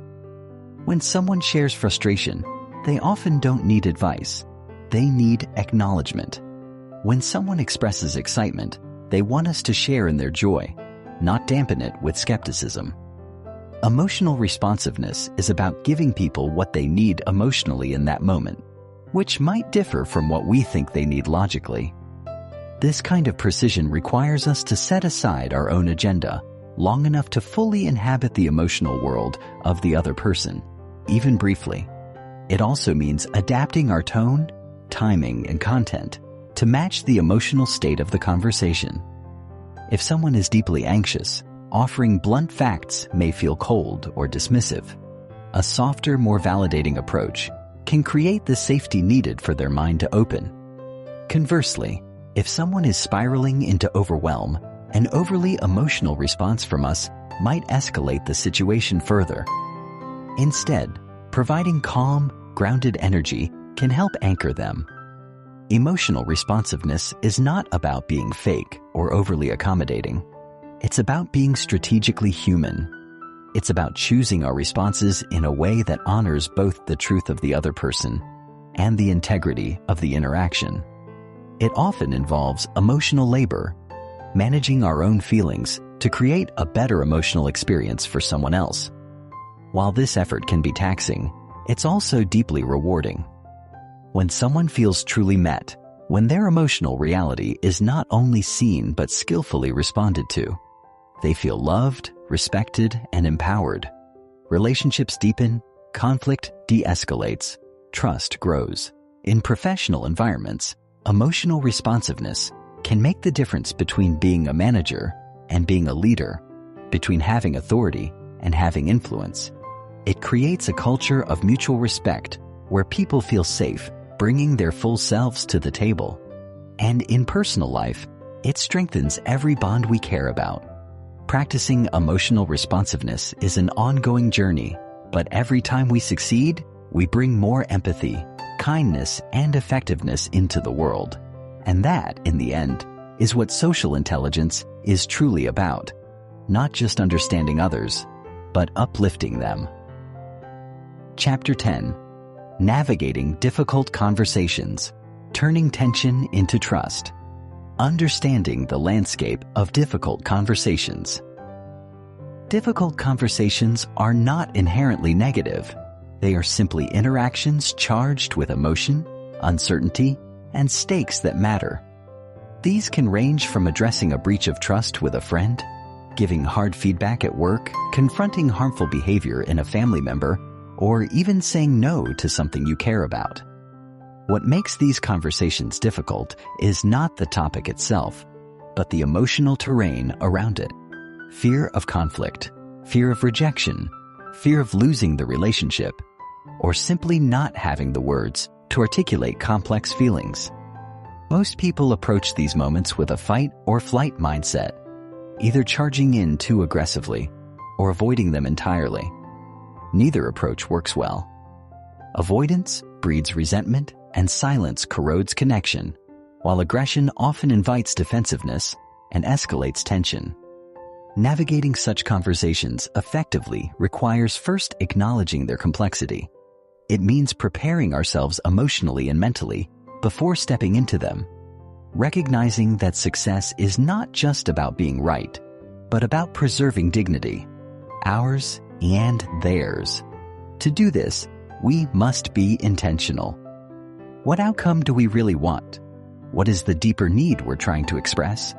Clarity on these questions grounds us. It shifts the focus from simply unloading our truth to fostering mutual understanding. In truth, difficult conversations are less about winning and more about listening well, speaking clearly, and holding space for both perspectives to breathe. When we come in with curiosity rather than control, with empathy instead of judgment, the conversation changes shape, tension gives way to exploration, and opposition becomes an opportunity to collaborate. The best conversations, yes, even the hard ones, become transformative not because they avoid discomfort, but because they navigate it with care, courage, and conscious presence. The power of framing and emotional tone. What we say matters, but how we say it often matters more. In difficult conversations, tone is everything. An accusatory tone can turn a well-meaning observation into an attack, while a gentle, sincere tone can make even challenging truths easier to receive. Framing is the act of consciously shaping how we present what we need to say, so it aligns with our intention and respects the emotional state of the other person. This doesn't mean being manipulative or inauthentic. Rather, it means owning our perspective without invalidating theirs. For example, instead of saying, "You never listen to me," we might say, "I feel unheard when we talk, and I'd love for us to understand each other better." This reframes the issue from blame to connection. It opens a door instead of building a wall. Thoughtful framing also requires us to examine our emotional tone. What energy are we bringing into the conversation? Are we tense, irritated, sarcastic, or guarded? Or are we centered, calm, and grounded? Our tone communicates more than our words ever could. People respond to tone intuitively, often reacting to how we feel rather than what we say. If we approach with a sincere desire to understand and be understood, it creates psychological safety, a state where both people feel emotionally secure enough to be real. This safety is what allows truth to surface without defensiveness. When we begin a tough conversation with warmth, curiosity, and humility, we create a container strong enough to hold vulnerability. And within that container, people are far more willing to meet us halfway. They don't feel cornered, they feel seen. So before any difficult conversation, check your tone and reframe your message. Ask yourself, is my language clear but kind? Am I expressing feelings without assigning blame? Am I inviting dialogue or demanding compliance? These questions don't dilute the truth. They refine it. They ensure that our message lands not as an attack, but as an offering, honest, courageous, and rooted in care.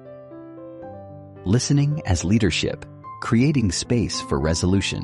Most people think of difficult conversations as moments where we must speak bravely, but often our real power lies in listening. Listening is not passive. It's one of the most active, courageous things we can do in a conversation filled with tension. It requires us to quiet the mental noise of rebuttals, defenses, and assumptions long enough to actually receive the other person's experience. This kind of listening is not about waiting for our turn to speak. It's about entering their emotional world with humility and openness. It's about saying, through our presence as much as our words, "You matter. Your view matters. I'm here, and I'm listening." When someone feels truly heard, they no longer need to shout. Their defenses lower. Their pain softens, and a new possibility emerges. Mutual understanding. But listening at this level doesn't mean agreeing with everything. It means validating the emotion, even if we challenge the conclusion. It means reflecting back what we hear, asking clarifying questions, and staying emotionally regulated when their words sting or surprise us. True listening is leadership because it leads the conversation away from conflict and toward connection. It models respect, fosters empathy, and creates the emotional spaciousness needed for resolution. And when it's our turn to speak, we do so with greater wisdom, because we've taken the time to understand before we respond. Listening also helps us adjust our message in real time. Sometimes what we thought was the issue is not what's really hurting them. Or we may discover that our intent was misunderstood in ways we couldn't have anticipated. These insights only come when we allow others the dignity of being fully heard. In the end, difficult conversations succeed not because we avoid discomfort, but because we face it together. With words, yes, but even more so with listening hearts and steady presence. When both people feel seen and respected, even the hardest truths can land softly. Trust isn't broken by truth. It's broken by the way we handle truth without care. Listening then becomes our most potent instrument of repair. Chapter 11. The Art of Influence, Shaping Outcomes with Subtlety and Integrity. Influence is not about manipulation, coercion, or dominating others. True influence is about creating environments where people feel seen, heard, and understood, enabling them to make choices aligned with their best interests, and often with your own. This may seem paradoxical, but the essence of influence lies in alignment, not force. The art of influencing others begins with understanding their needs, desires, fears, and motivations. It's about recognizing the internal dialogues that guide their decisions and offering them pathways that resonate with their values and goals. In every interaction, there are invisible forces at play: assumptions, biases, social norms, and emotional triggers that shape how people perceive you and the situation at hand. By becoming aware of these forces, you can gently steer conversations toward outcomes that benefit both parties. Unlike manipulation, which seeks to gain something at another's expense, ethical influence seeks mutual benefit. It is an exchange, not a one-sided transaction. To influence effectively, you must first understand the psychology of the people you engage with. How do they perceive their world? What drives them?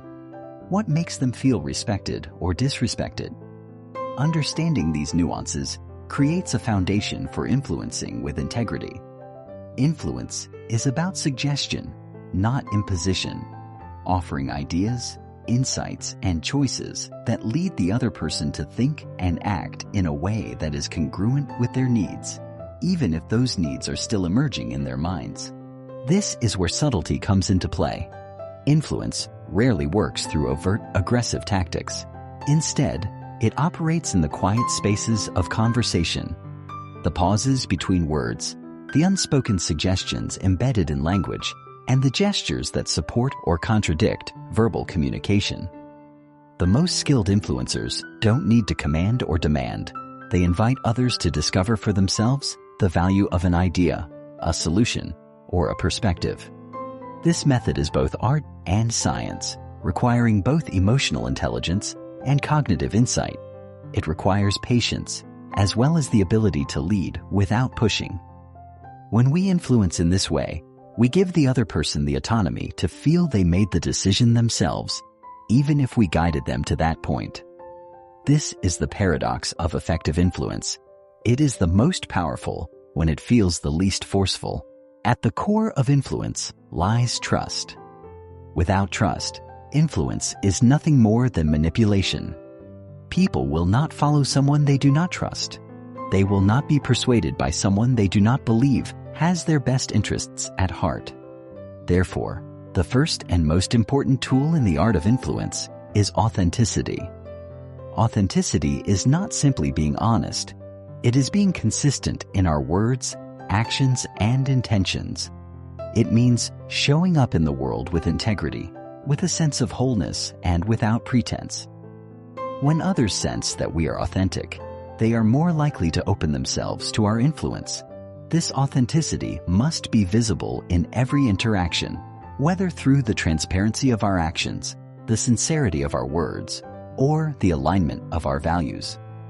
When we are congruent, when what we think, say, and do are aligned, we send a powerful signal to others that they can trust us. This kind of trust building is slow and steady, built not through grand gestures, but through consistent, everyday actions. The more others can see that we are true to our values, the more they will feel secure in our presence. They will know that we are not motivated by hidden agendas, but by a genuine desire to serve, help, and connect. Authenticity, however, is not just about being real in a way that makes us comfortable.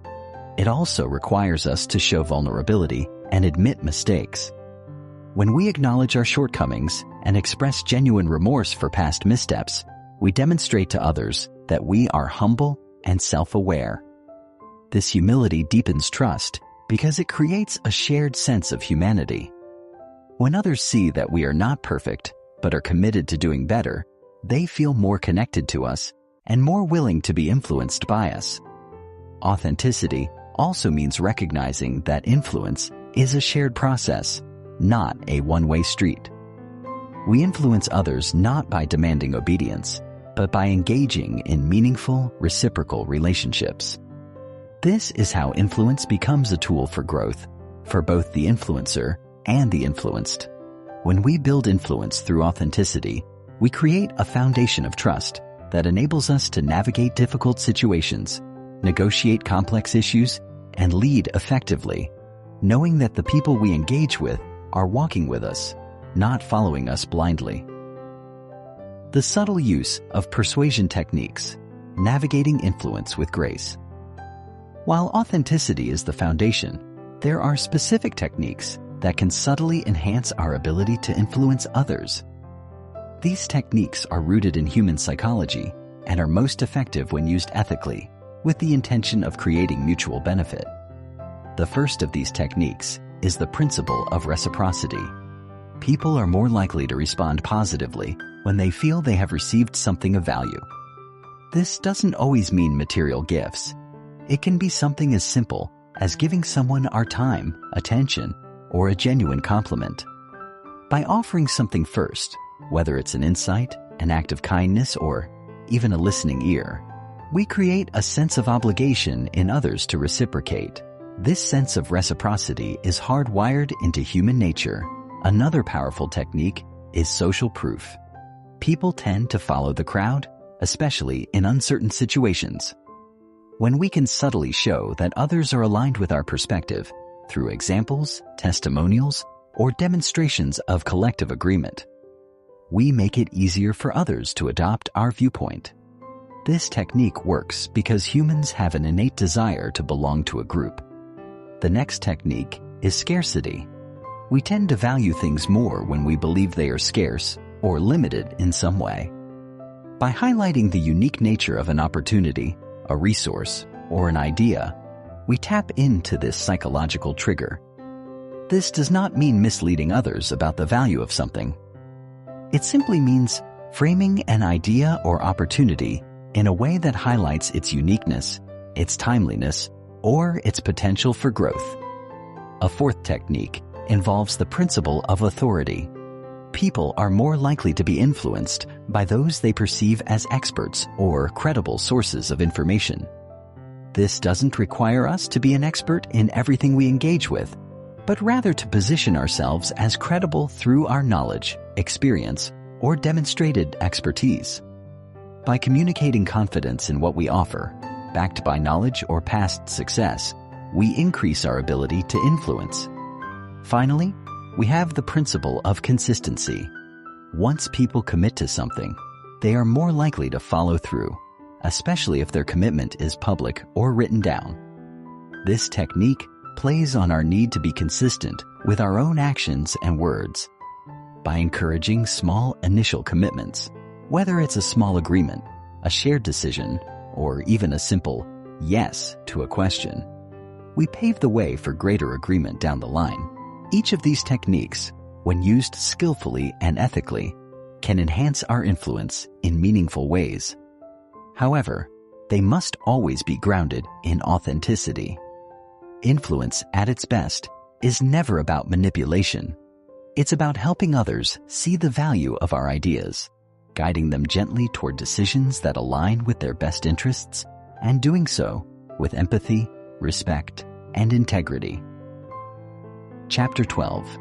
Developing Empathy, the Cornerstone of Human Connection. The nature of empathy, understanding beyond the surface. Empathy is the capacity to understand and share the feelings of another. It is the fundamental glue that binds human relationships and creates a space where individuals feel heard, seen, and valued. However, empathy is often misunderstood. It's not merely about feeling sorry for someone or feeling what they feel. it's much deeper than that.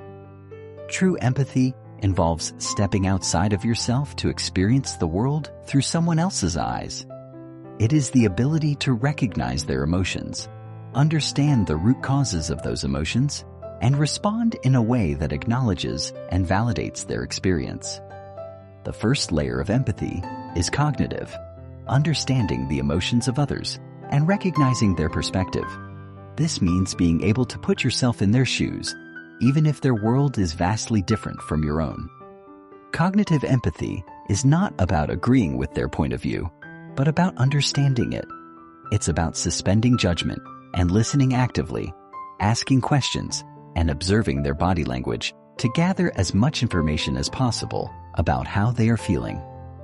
The second layer is emotional empathy, feeling what the other person feels. This doesn't mean losing yourself in their emotions, but rather being able to resonate with their experience. Emotional empathy allows us to connect with others on a deeper level, as we are not just observing their emotions, but also emotionally attuned to them. Finally, the third layer is compassionate empathy, which goes beyond understanding and feeling to include the desire to help or alleviate their suffering. Compassionate empathy involves acting on the understanding and emotional resonance we experience to support the other person in meaningful ways. Empathy is not a one-size-fits-all skill.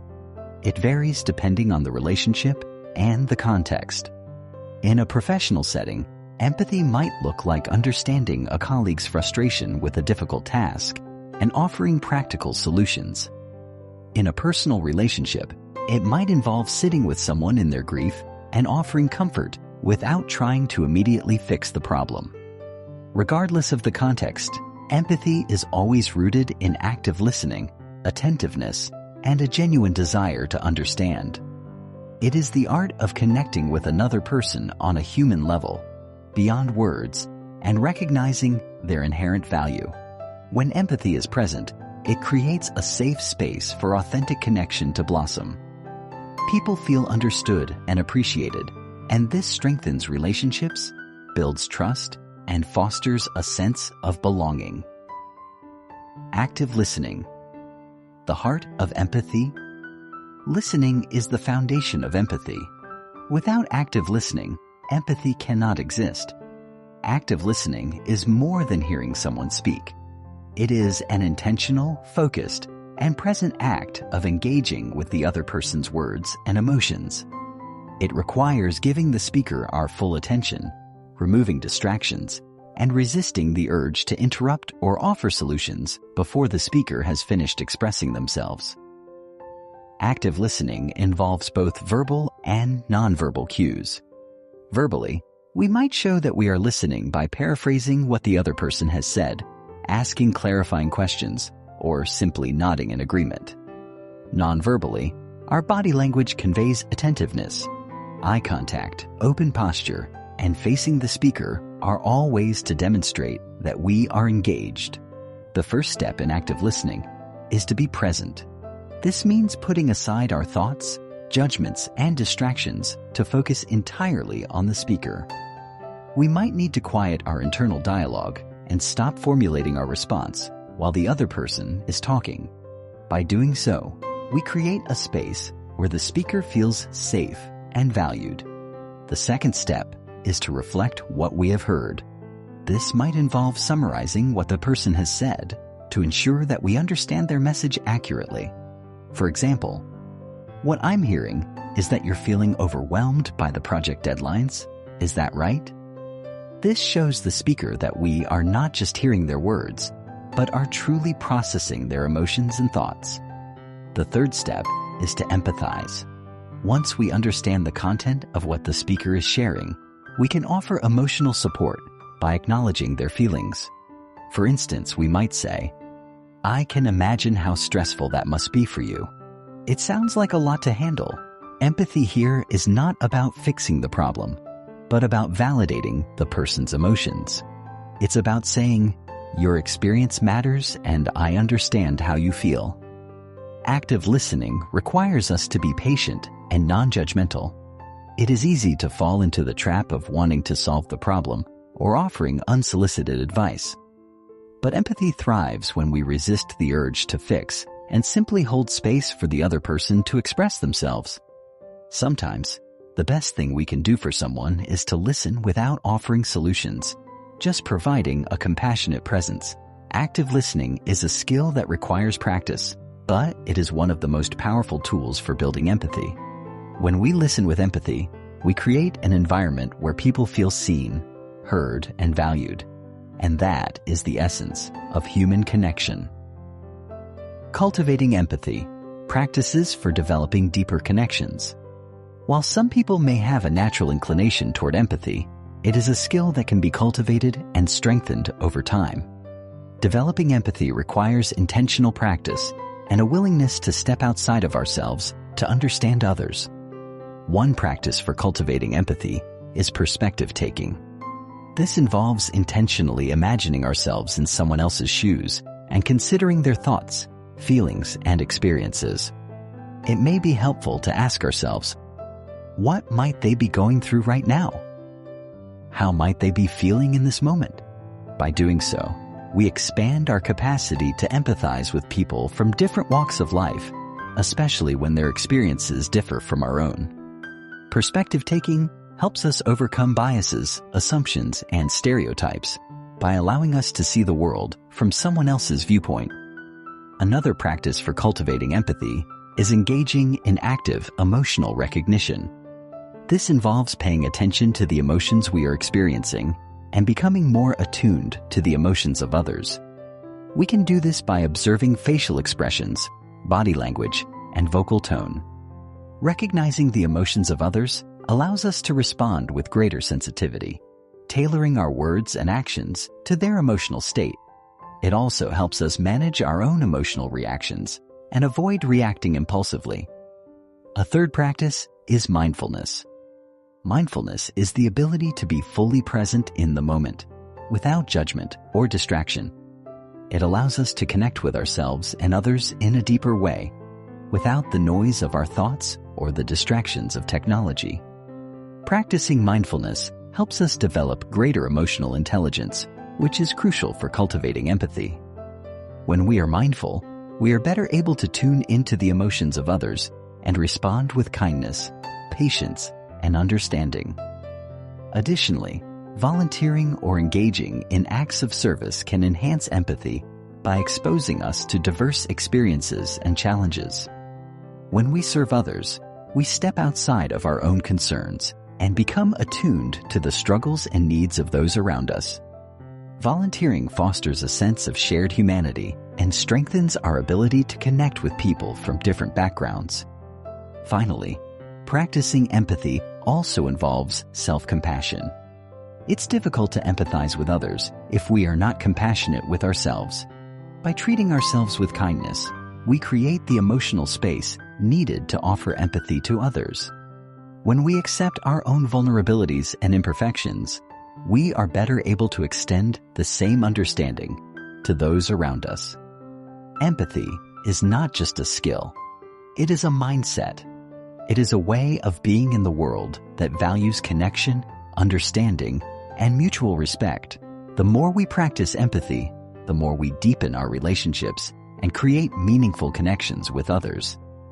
And in doing so, we contribute to a world where people feel valued, understood, and supported.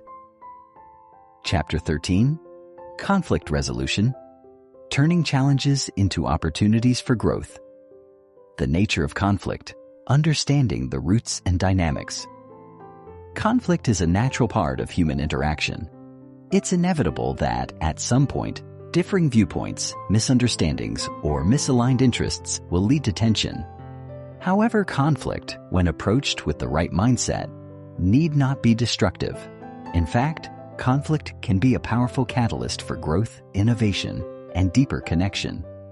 The first step in effective conflict resolution is understanding that conflict often arises from unmet needs or desires. When people's core needs, whether for respect, validation, or understanding, are threatened, emotions flare. These emotional responses are often what drive the conflict, overshadowing the logical or factual elements of the disagreement. Understanding this emotional undercurrent is critical to resolving conflicts in a healthy way. Conflict is rarely just about the issue at hand. It's often about how people feel about the issue. This is where emotional intelligence comes into play. It's not enough to address the problem.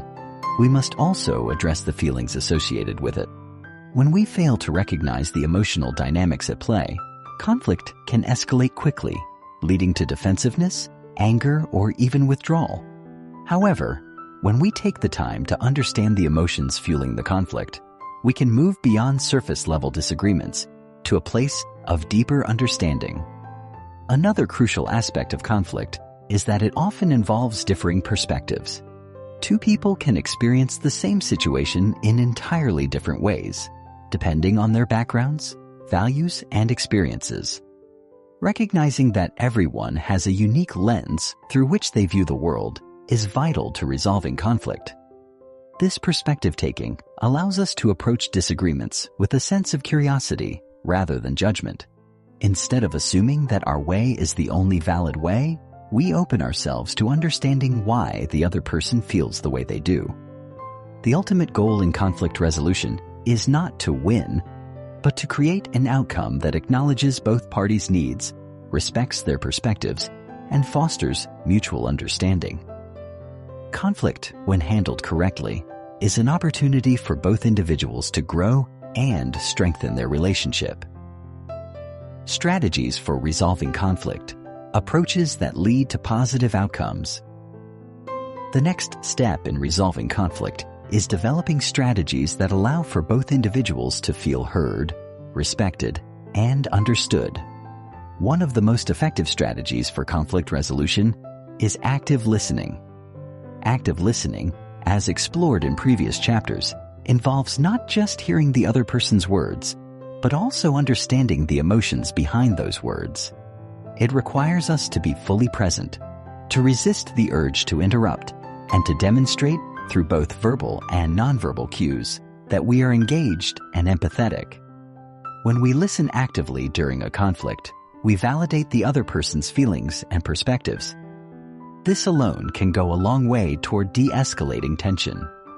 Often, people in conflict simply want to feel heard. Once they feel understood, they are much more likely to be open to finding a solution. A second strategy is to use I statements rather than you statements. When we say, "You always interrupt me," the other person is likely to feel blamed and become defensive. However, if we say, "I feel frustrated when I'm interrupted," we are expressing our own experience rather than accusing the other person. This subtle shift in language can significantly reduce defensiveness and create a more open, non-confrontational dialogue. Another powerful strategy is reframing. Reframing involves taking a negative or challenging statement and presenting it in a more neutral or positive light. For example, instead of saying, "You're being unreasonable," we might say, "It seems like we have different priorities here. Let's try to understand each other's perspective." Reframing helps shift the focus from blame to understanding and collaboration. It transforms the conflict from a battle of wills into a problem-solving exercise. A fourth strategy involves finding common ground. In any conflict, there are often shared values or goals that both parties care about. For example, in a workplace conflict, both parties may be committed to the success of the project or the well-being of the team. By identifying these common goals, we create a foundation on which to build a resolution. Instead of focusing solely on differences, we can emphasize what we both stand to gain by working together.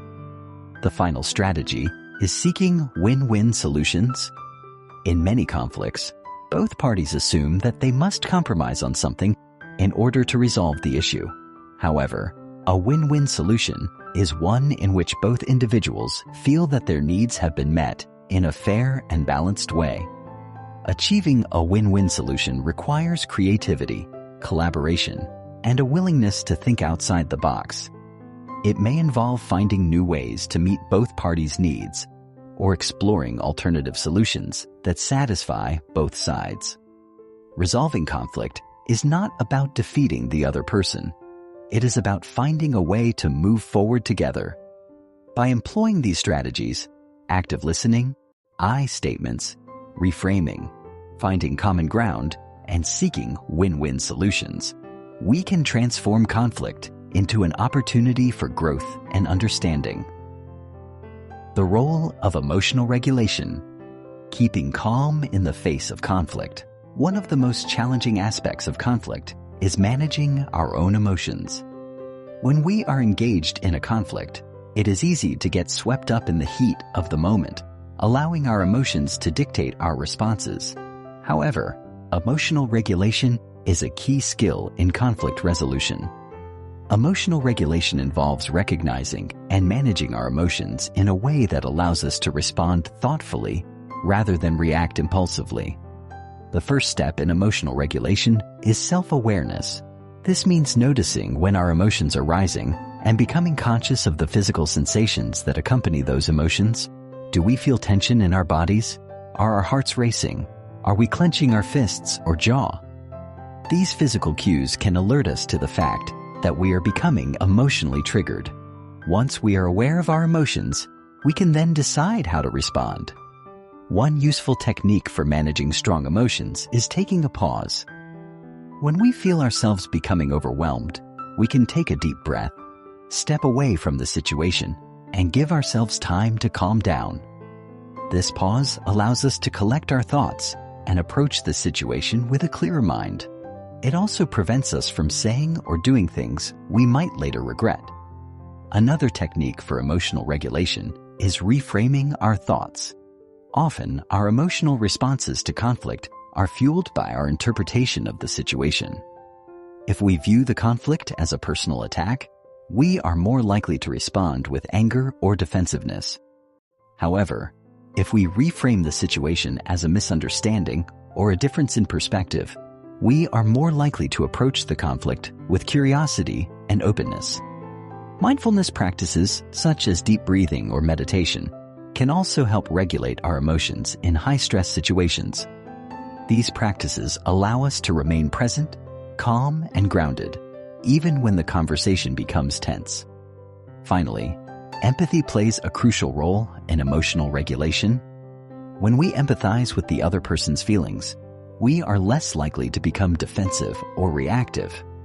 By recognizing their emotions and understanding their perspective, we create an emotional space where we can respond with kindness and patience. Emotional regulation is not about suppressing our feelings or pretending that we are not upset. Rather, it is about acknowledging our emotions and choosing to respond in a way that aligns with our values and goals. By regulating our emotions during conflict, we maintain control over the situation, ensuring that the resolution is constructive and collaborative.